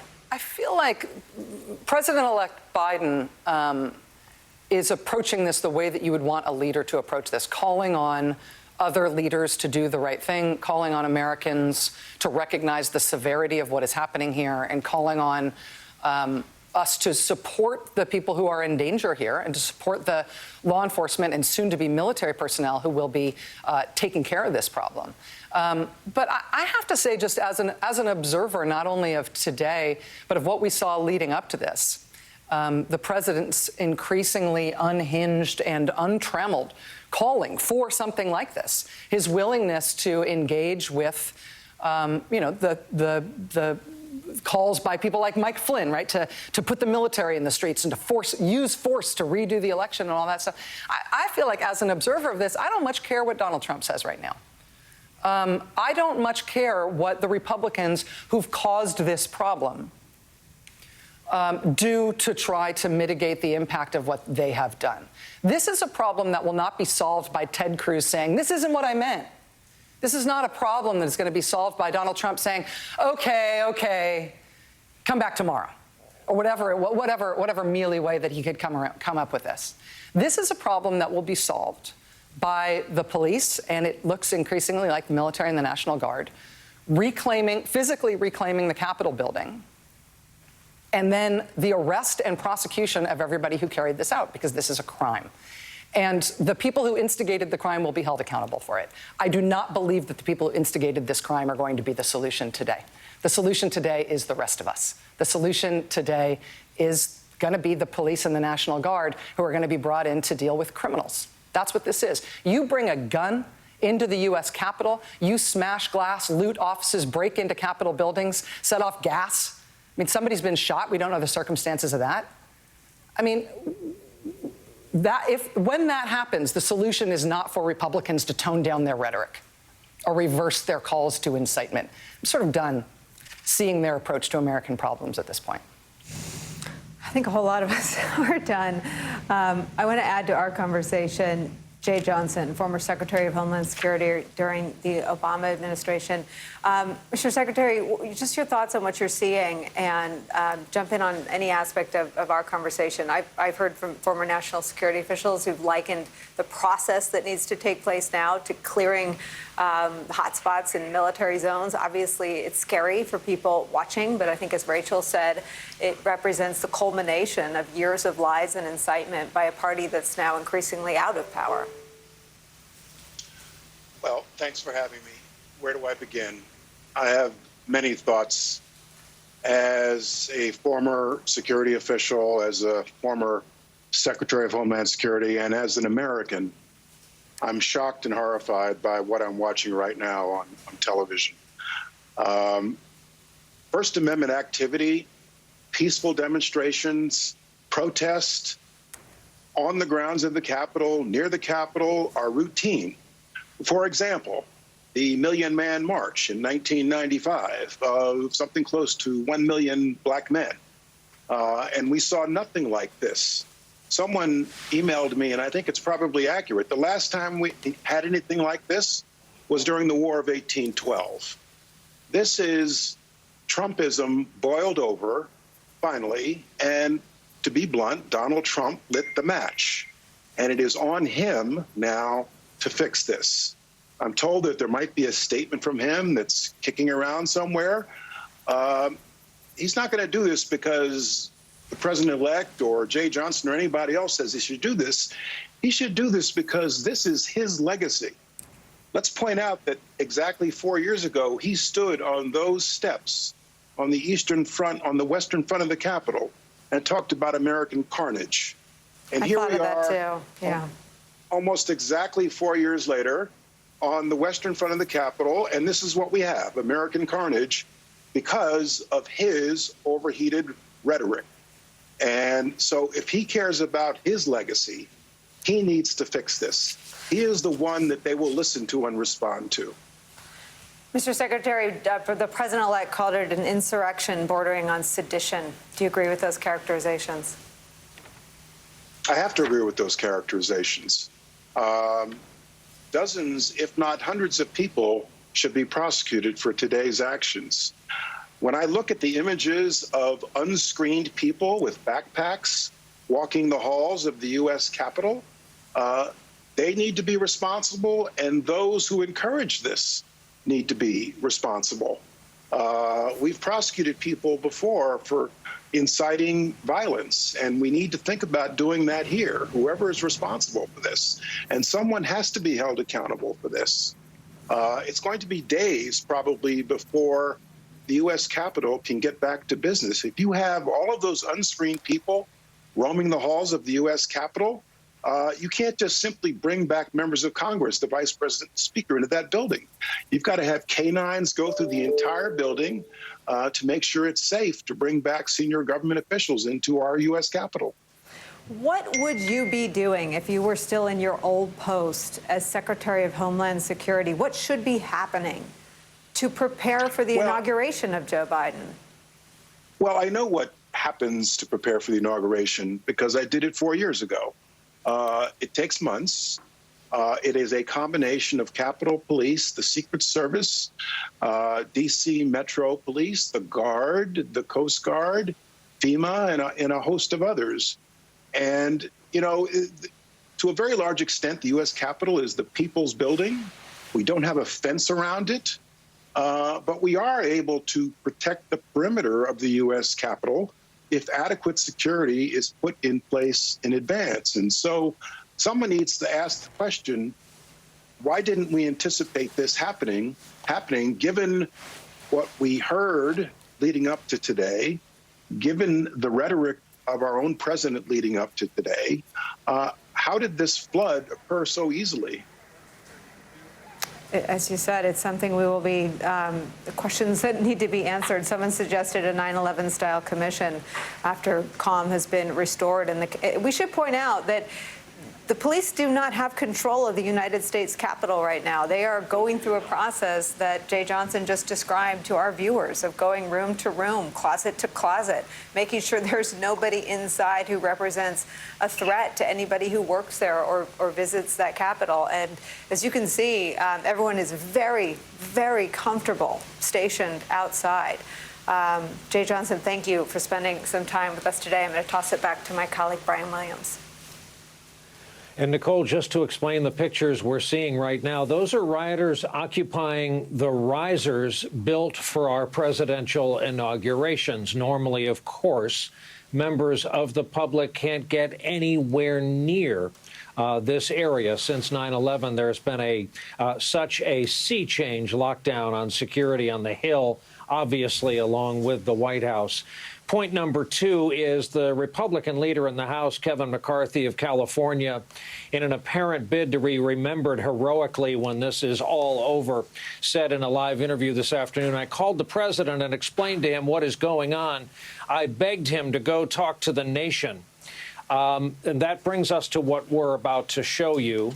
We feel duty-bound to show it to you. He is the President of the United States for the next couple of days. This is a video recorded by Donald Trump, posted on social media. And a heads up, he repeats the lie that the election was stolen while also telling these rioters to stand down. I know your pain. I know you're hurt. We had an election that was stolen from us. It was a landslide election, and everyone knows it, especially the other side. But you have to go home now. We have to have peace. We have to have law and order. We have to respect our great people in law and order. We don't want anybody hurt. It's a very tough period of time. There's never been a time like this where such a thing happened, where they could take it away from all of us, from me, from you, from our country. This was a fraudulent election, but we can't play into the hands of these people. We have to have peace. So go home. We love you. You're very special. You've seen what happens. You see the way others are treated that are so bad and so evil. I know how you feel. But go home and go home in peace. So a couple of admonitions in there for his followers, these rioters, to go home. They were interspersed with lies about the outcome of the election, perhaps helping law enforcement is the fact that darkness is due to fall entirely in Washington at 5 p.m. And I also wanted to note this. While we were listening to the president-elect earlier, NBC News called the second of the two Georgia Senate races, after hours and hours of being sure and counting and waiting, for Jon Ossoff. That means, take this to its logical extension, that while they were under security detail shelter in place, Mitch McConnell became, in effect, the minority leader designate. Chuck Schumer became, in effect, the majority leader designate, again, by our vote counting and reckoning from our decision desk. In the middle of this, a change in the political balance of power within that building. And Nicole, I would just say, before I get your response to Donald Trump, we're seeing another line of law enforcement come down the steps to try to get the people who you correctly described as getting comfortable on the Capitol balcony to move on. And they are being jeered by the rioters who are Trump supporters down below. But take it away. Well, first of all, Democratic control of the United States Senate is so important to a country that needs to move on from this. And what the president did in that interview, in that tape, it's not an interview, he doesn't do those anymore. He said, "We love you," to people who Joe Biden accurately described as committing the crimes of sedition and insurrection. So that's who Donald Trump loves. It's a good thing Donald Trump loves his power of pardon. I wouldn't be surprised if he's preparing to pre-pardon this large group today. And the point is, he is going to go out the way he rolled in, as a thug, as a political bully, as someone who operates, in the words of Andy McCabe and Jim Comey, as someone much more similar to the kinds of men they prosecuted when they prosecuted mob crimes. And I've been thinking a lot about all the reputations that have been destroyed by Donald Trump over the last 4 years. I don't think it's a coincidence that many of them are the men and women who worked at the highest levels of law enforcement and intelligence.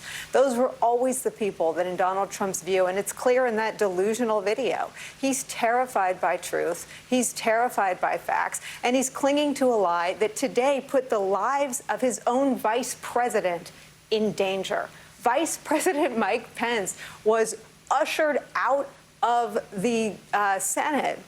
He was in the Senate or the House because of these protesters incited by Donald Trump and told by Donald Trump today, quote, "We love you." The same men and women described by Joe Biden as committing the crimes of insurrection and sedition. It's just an unbelievable split screen, Rachel. There's no reason to believe that that video from the president will have the effect of actually sending these folks home. The president in that video continuing to stoke the grievance that not only brought those folks out there, but that he told them they could allay, they could solve, they could get the solution to their grievance by turning out in force, including marching to the Capitol. I mean, there's the president's lawyer at the event today before this started at the Capitol saying, let's have trial by combat. Well, then the president does this video in which he says, yeah, go home. But he also says, voter fraud, we won by a landslide. This is a fraudulent election. They stole it from me. We love you. You're very special. These bad people, these evil people here. I mean, he's not actually telling these folks to go home, despite those words in his video. And there's no reason to expect that they will. And I think Brian just noted something that shouldn't be overlooked in terms of its importance, which is that at 5:02 p.m., the sun will set in Washington, D.C. tonight. And what we have seen from previous sort of lawless pro-Trump violent gatherings in Washington since the election, not sure what that smoke or fog is there, when whatever's going on during the day, when night falls is when, in some cases, literally the knives come out, and when Trump supporters have proven themselves to be more than capable of mass and fast-moving violence. And so as it gets dark at the Capitol steps, we don't know if there's still protesters inside the offices of members of Congress, if they're still looting and vandalizing. We've seen pictures of them literally carting off pieces of furniture and podiums and things from inside offices and the public spaces within the Capitol. We don't know how well they have done in terms of reclaiming the inside of the Capitol, let alone the outside. But as it gets dark, I don't think there's any reason to expect this to get better. I want to bring in Garrett Haake, who covers Congress for us. Garrett, first of all, start with your location, and can you shed any light on what we're watching near the riser for the inauguration ceremony that is either smoke or a dispersant? Brian, I'm in the Russell Senate office building. A lot of reporters have been essentially locked in place here today. While we've been watching this happen, the doors are literally chained shut to this building as everyone kind of shelters in place. I can't speak to the smoke specifically, but you are looking at the west front of the Capitol there. I think closer to the Senate side, where you're seeing those rioters continue to gather. You also are seeing yellow-jacketed MPD, that's the Metropolitan Police Department of Washington, D.C., and Capitol Police starting to clear that space. I can tell you over the last hour or so, the entire alphabet soup of local and federal and adjoining state law enforcement agencies have begun to arrive here. The state of Virginia has sent state troopers in their National Guard. The state of Maryland is sending their state troopers. The streets outside the Capitol, Constitution Avenue in particular, where I am, completely clogged with law enforcement vehicles. So while it doesn't look like it from these pictures, you're getting a sense that some order is starting to get restored. And I can also tell you this. I've been talking to a bunch of different lawmakers who are in their secure locations around the Capitol who are telling me there's a bipartisan agreement that they're going to finish this electoral vote count tonight before they go home. These folks are angry. They do not want to see their work disrupted by the mob. And to Jay Johnson's comment from earlier, there's nothing that says they have to be in the House and Senate chambers to do this work. There are, for contingency reasons, for terrorism reasons, for reasons just like this, several other rooms in the greater Capitol complex that are large enough and secure enough where the House and Senate could theoretically meet to continue this work if they choose to do so. And some of those conversations are going on now about how can they do this without waiting for a sweep, without waiting till tomorrow, without allowing the mob to sort of win the day by delaying this process any further than absolutely necessary. Well, Garrett, thank you for that. And Rachel and Nicole, I'm curious to hear your thoughts on what you think might be the responsibility of Messrs. Hawley and Cruz as co-matchlighters for this. There's a still picture of Josh Hawley that, whether he likes it or not, is going to come to symbolize his role in this. Prior to the violent riots starting, he's pictured raising his fist outside the U.S. Capitol. This is the senator from Missouri, the Republican senator from Missouri, who was the first one really to lend credence to this movement. So what do you think their responsibility is? Because the Senate, big on symbolism, now wants to be seen as bravely going on about its business this evening. Nicole, I'm going to let you respond to this at length. I will just say briefly, my first question is whether or not Senators Hawley and Cruz are going to resume their objections to the counting of the electoral votes when the House and the Senate do reconvene to do this. I mean, the president and his supporters have succeeded in delaying the certification of the election result, delaying the ascension to power of the president's successor. When they reconvene and they start recertifying those votes again tonight, are Hawley and Cruz going to go ahead with this and keep stoking this grievance that this election somehow wasn't right and Donald Trump should still be in office and these people are on the right side of this? I mean, that's the first thing they're going to have to decide. I don't have any faith that they'll decide to stand down. I mean, let me just add to that. Hawley and Cruz don't have any principles among the two of them, so their decision to and they weren't objecting to the results. They were seeking to overthrow the result of a Democratic election. It's called a coup. That's what they were doing. They got 12 Senate Republicans to go along with that attempt. Tom Cotton made a totally different calculation. And these are three members of the Republican primary for president in 2024. Tom Cotton, very, very politically ambitious. He backed Donald Trump's insurrection, but was against the Hawley Cruz coup. So it's an interesting lot, the whole bunch of them. But I think the fact that Tom Cotton ended up on the other side of this, that the two Democratic candidates in the runoffs in Georgia prevailed, that Donald Trump is now holed up sending out videos that we really haven't seen him do on days like this since he was hospitalized with COVID, that the vice president and the speaker are still, as far as we know, at the Capitol, but we haven't seen them or heard from them. And police, law enforcement, and the military do not have control of the United States Senate. So I dare Ted Cruz and Mr. Hawley to go on with their shenanigans. I mean, what they were doing was trying to overthrow an election that was vetted, that was investigated, that was counted, that was recounted.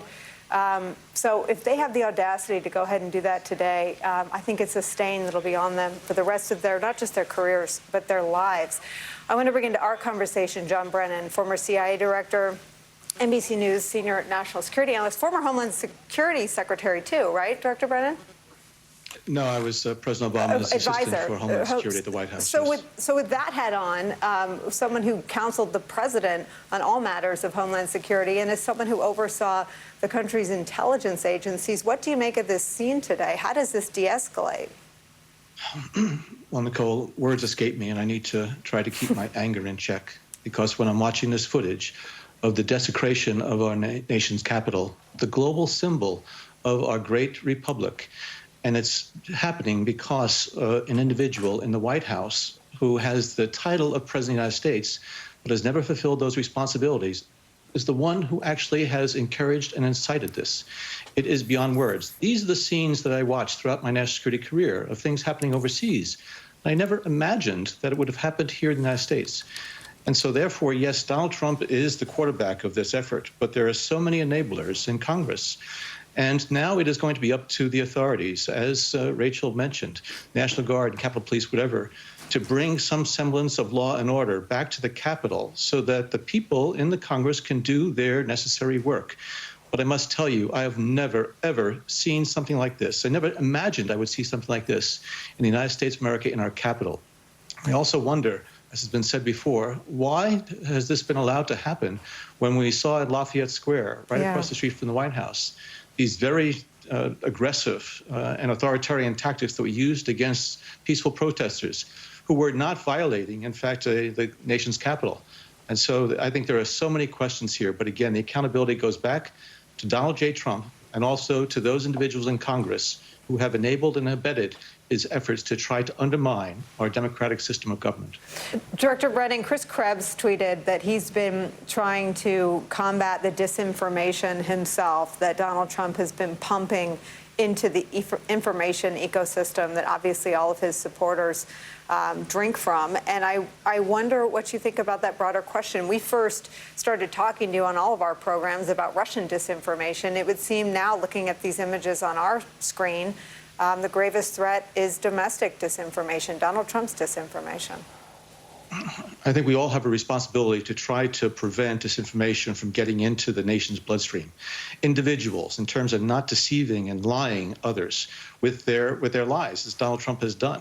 We need to make sure that the political parties also are able to exert some discipline on their members. Yes, I understand partisanship and hyperbole, but there have been mischaracterizations, misrepresentations of the facts, which are then enabled by newscasts and individuals and other networks that try to continue to stoke these fires, which are leading to this insurrection and sedition that we're seeing today.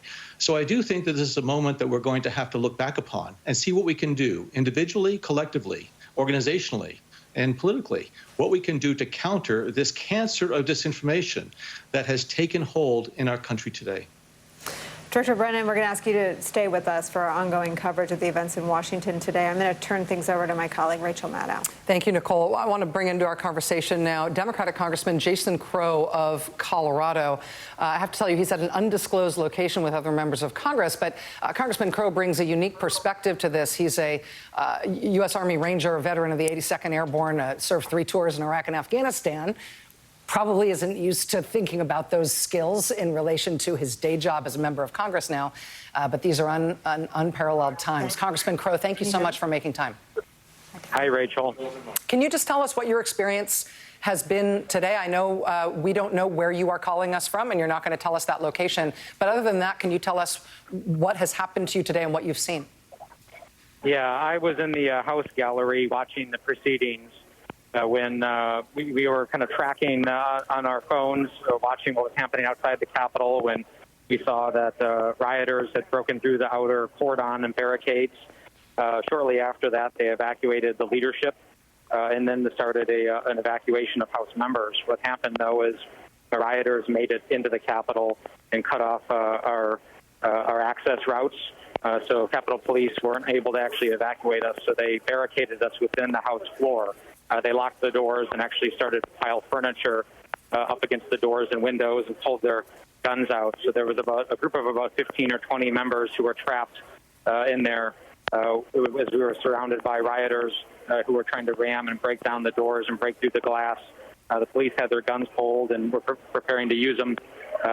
Fortunately, they were able to clear a path for us and get us out after about 15 minutes through the tunnels. Did it seem to you, Congressman, that there was a plan in place for this eventuality? Obviously, there's been widespread discussion in the country about the prospect of violence, given what was being incited for this gathering today in Washington, D.C. Was this a catch-as-catch-can sort of ad-lib plan to try to protect you on the fly, or did it seem like some contingency was actually put into action? Well, I can just say that the Capitol Police did an incredible job. They were extreme professionals. I'm somebody who's been in situations like this, so I know when somebody's doing what they should be doing, and they were. They were ready to put it on the line for us and protect us, and they did, and they continue to do that as we speak right now. There is a larger question in my mind about how it got to this point and why there weren't thousands of National Guard troops and even active duty military from the old Guard that is garrisoned just down the street. Ready for this and already deployed, because I was thinking that there were going to be riots today, with tens of thousands of Trump supporters being incited to violence by both the president and his supporters. I knew that there was risk of this. So there are some very serious questions in my mind as to why there weren't more preparations broadly to prevent that outer security perimeter from being breached.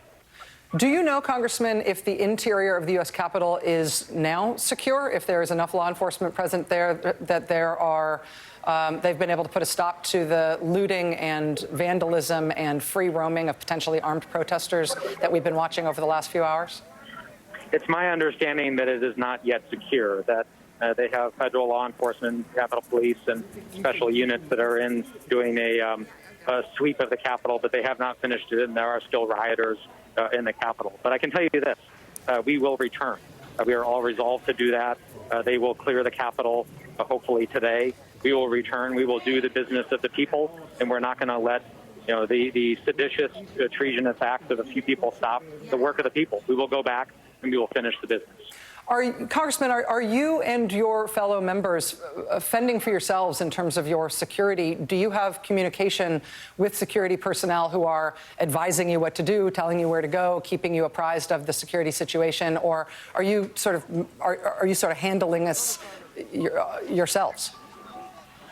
No, I'm not going to speak specifically as to the arrangements, but I've been very impressed with the Capitol Police and the way that they are handling this. They have acted admirably, honorably, with courage, and they continue to do so.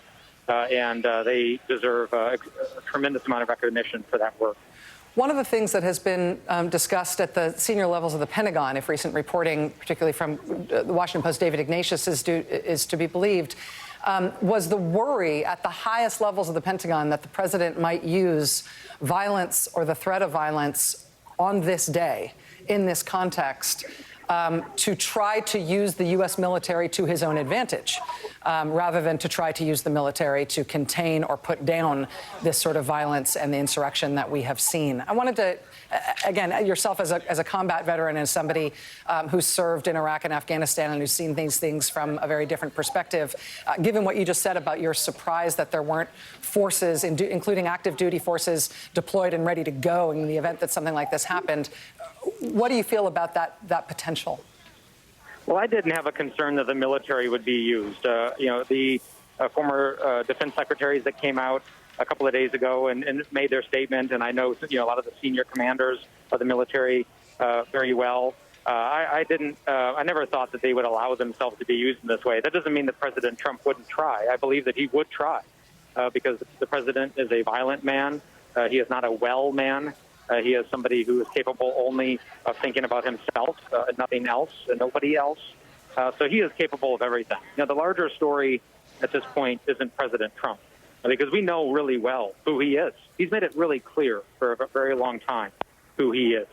The larger story at this point is the story of his enablers, those people who should know better, whether they're members of Congress, whether they're senior administration officials, his inner circle, they should know better. And they bear a lot of blame here. Congressman Crow, I'm going to ask you one last question before we let you go, which is just for Americans who are watching this at home right now, who are unnerved by the fact that you're in a secure, undisclosed location while we're talking to you, and unnerved by these images that we're seeing. What do you have to say to people watching this at home, wondering how this will end? Yeah, well, the message is clear that our country is strong. We will endure. We've been through crisis. And the reason I'm talking to you right now is to deliver that message, that the vast majority of the American people, the vast majority, are great, honorable, courageous, good people. And their will be done. Their voices will be heard. Their votes will be counted. And we will move forward. We undoubtedly have a lot of work to do in our country to figure out how we respond to this and how we do the repair work that we need to do. But we will prevail. We will go back to the Capitol. We will finish the work of the people. Congressman Jason Crow of Colorado, thank you, sir. We appreciate it. Stay safe and stay apprised as this day continues to unfold. Brian, back to you. Thank you. Rachel, thank you. Congressman, thank you. Let's bring in Leon Panetta, who has about the most distinguished resume of any living Democrat, former CIA director, former Pentagon secretary, former head of OMB, former White House chief of staff, but perhaps most important for this moment and this conversation is the many terms he spent representing his district in California in the House of Representatives. And Mr. Secretary, it's on that basis that I ask your reaction to this horrible and depressing turn of events today.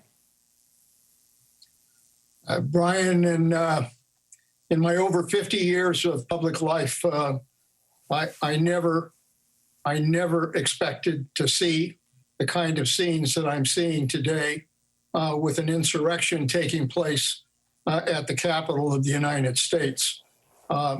It's a moment where you know that indeed our democracy is fragile, but there's a concern that if we don't take the steps now to try to restore order and get back to the business of the country and allow this thing to kind of continue, that it literally could undermine our democracy itself.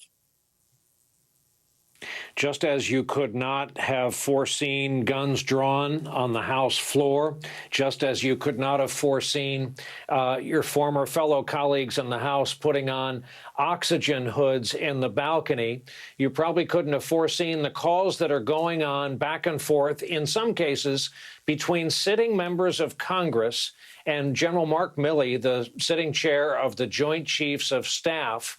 In your view, since the Pentagon has been invoked and since we've been led to believe the cavalry's coming, we've seen some men and women in BDUs in the hallways inside.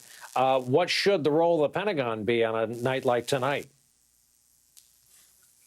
Well, as you saw, 10 of the former secretaries of defense, including myself, wanted to make very clear that there is no role for the military in terms of deciding an election outcome.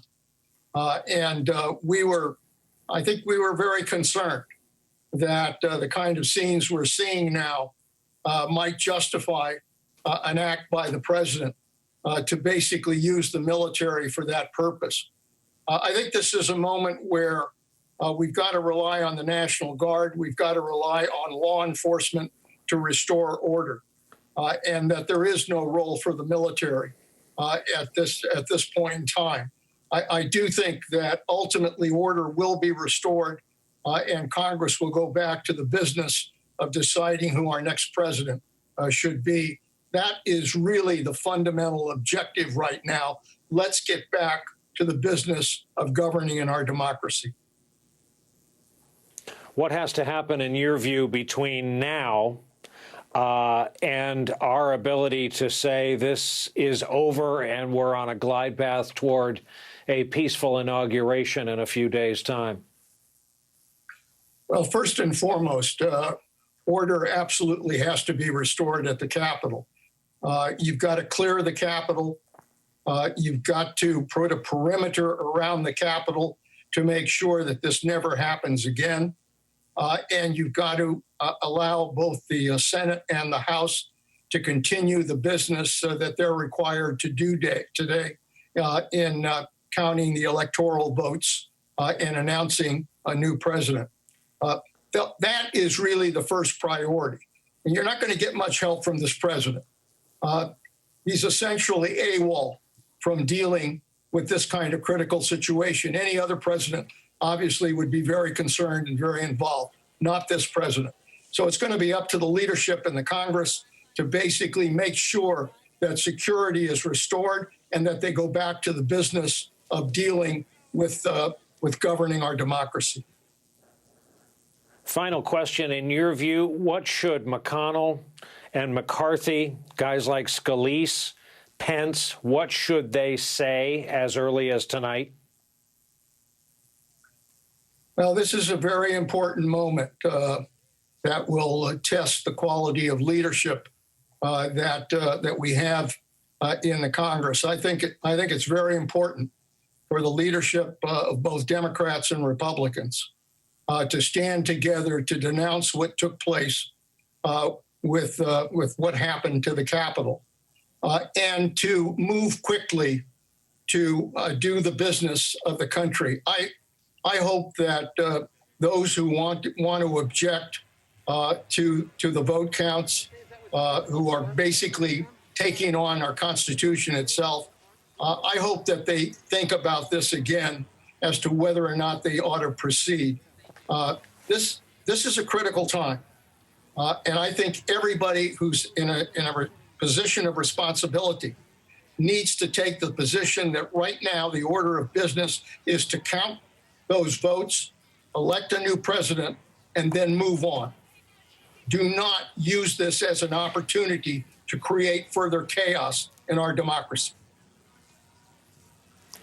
Secretary Panetta, thank you very much for making time to be with us on this tumultuous and depressing day, this dramatic moment at the U.S. Capitol. And indeed, Nicole, as Garrett Haake pointed out, those are apparently city police officers, the DCPD, known locally as the Metropolitan Police, in yellow, helping out the overwhelmed members of the Capitol Police, clearing protest by line by line of these rioters who have apparently sat down on portions of the upper balcony. Well, and Brian, I'm wondering why they're all still there. And I wonder if Joe Biden characterizing this as an insurrection and describing it as borderline sedition means that they want to keep them there. I mean, I don't know why they're not. I certainly, because everything that Donald Trump touches has become politicized, that would go for protests and law enforcement as well. And you just can't fathom that if this were an anti-Trump protest, that they would be permitted to stand there for this long. I think we can try our chances at seeing if our colleague, Yasmin Vasugian, has an answer to that. She's joining us now from the east front of the Capitol. That is the other side from where this crowd is gathered. Yasmin, any insights? I mean, we've been here all day. It is just unbelievable to see in person, Nicole and Brian, what I've been witnessing all day. I mean, there were thousands of people on the steps of this Capitol. I'm going to step out of the way so Miguel can get a clearer picture as well of what we're seeing up there. So President Trump's message was actually coming out of those speakers, as you see at the top of the steps there above the inauguration balcony. Just a couple of minutes ago, essentially saying to go home. Yes, this election was stolen. This is what the president was saying in his messages. I'm sure many of you heard. But then he said to the crowd to go home, to disperse. We can't play into their hands. This is part of the president's message. I mean, these bleachers here, and guys, we haven't even been talking about this. There's going to be an inauguration here in 2 weeks or so. All of this setup, all of these bleachers here, all of this setup on the inauguration balcony, that's for President-elect Joe Biden's inauguration in just 2 weeks' time. Instead, over the last couple of hours, they have been filled to the brim with rioters and protesters trying to breach the Capitol. I was actually just speaking to a man who came up from Florida. He doesn't know how many days he's actually going to be here. He said himself he is part of a militia group in the state of Florida. He breached the Capitol building. He got inside of the Capitol building. He said he made it into a hallway of the Capitol building, and then they unleashed pepper spray on him, and then he subsequently had to retreat. But he said to me personally that this is not the end. They're not going to take this anymore. And he went so far as to say, I mean, Brian, you used the word depressing right before you came to me, the depressing situation that we're seeing here in Washington, D.C. at Capitol Hill. Think about how depressing this is. He said the next time we're going to come back with weapons. This man who's part of a militia group in Florida, and that's not the first time that I'm hearing this. I've been out here all day. One of the questions I've been asking folks throughout the day is, did it have to go this far? Someone has been injured. Someone has been shot. The halls of the Capitol have been breached. Is this what you wanted to see happen? And so many folks have said to me over and over again out here, this is what needs to happen, because they feel as if the election has been stolen. They're using words that the president himself has used over and over again, like communism and socialism, and feeling like the country is playing into the hands of socialism. It is an unbelievable sight to see. A couple of hours ago when Katie was on air, Katie Tur was on air, she talked about the fact that what are other countries going to see when they're looking at what's happening in this country. I've covered a lot of those situations in other countries, specifically in the Middle East. And I think countries like Egypt, for instance, and Iran are looking at this, folks in those countries, and saying, this is the kind of thing that we deal with in our country pretty often. And yet this is the United States of America, and we're hearing it here. And then you just heard that sound. We've been hearing that all day. I'm not quite sure what that is, guys, that sound that you've heard repeatedly. It might be a pepper ball spray. We don't know what it is, because we have been seeing smoke billowing from the top left corner of the inauguration balcony over to your left. We're seeing some lights, a spotlight from where that noise was coming. But again, it seems at this point, yes, people are yelling at the camera. That's what they do out here. That's to be expected. So apologies in advance if anybody says anything of any profane nature. But at this point, it seems like people are beginning to dissipate. It's pretty cold out here. There is a 6 p.m., I believe, curfew in place that the mayor had put out a couple of hours ago. That's kind of causing people to disperse a little bit more. But man, oh man, guys, it has been quite a day so far to see this site, knowing what it looks like normally. And then again, there's that smoke from the middle of that inauguration balcony coming out. We don't know what it is. We're seeing flash grenades go off. I believe that's what that sound is flash grenades going off on the inauguration balcony. That is where the president-elect, when inaugurated on January 20th, will be standing, taking the oath of office. But today, 2 weeks before that moment, we're seeing flash grenades going off over and over again as Capitol Police are trying to disperse crowds there. It is an unbelievable sight. It seems like people are beginning to retreat from that area. And think about what is happening inside, as you guys have been talking to Garrett Haake. Again, there we go. Yasmin, I want to say two things, and then I'm going to turn this back over to you. One, if you need to move to a safer location, just scamper away, and we will assume that is what you have done. Two, if your cameraman can go back to the area where the sounds, the flashbangs seem to be coming from, and the smoke, could we stay on that? Yeah, Miguel. So Miguel, just make sure we're focusing on where the sound is coming from, the flash grenades. So I think, guys, it's coming from the center area of the inauguration balcony where we've been seeing that flash grenade. I don't know how many you guys counted that just took place in the last couple of minutes or so, maybe 3 or 4 flashbangs that we heard in the last couple of minutes. They seem to have ceased for the moment, and folks seem to be retreating at this point pretty quickly, to say the least. And there you go again. Miguel, focus in on the smoke that's coming out of that center area. Yasmin, do we know if they're being put off by the protesters or the police? I don't know that. I don't know the answer to that question. I'm going to make...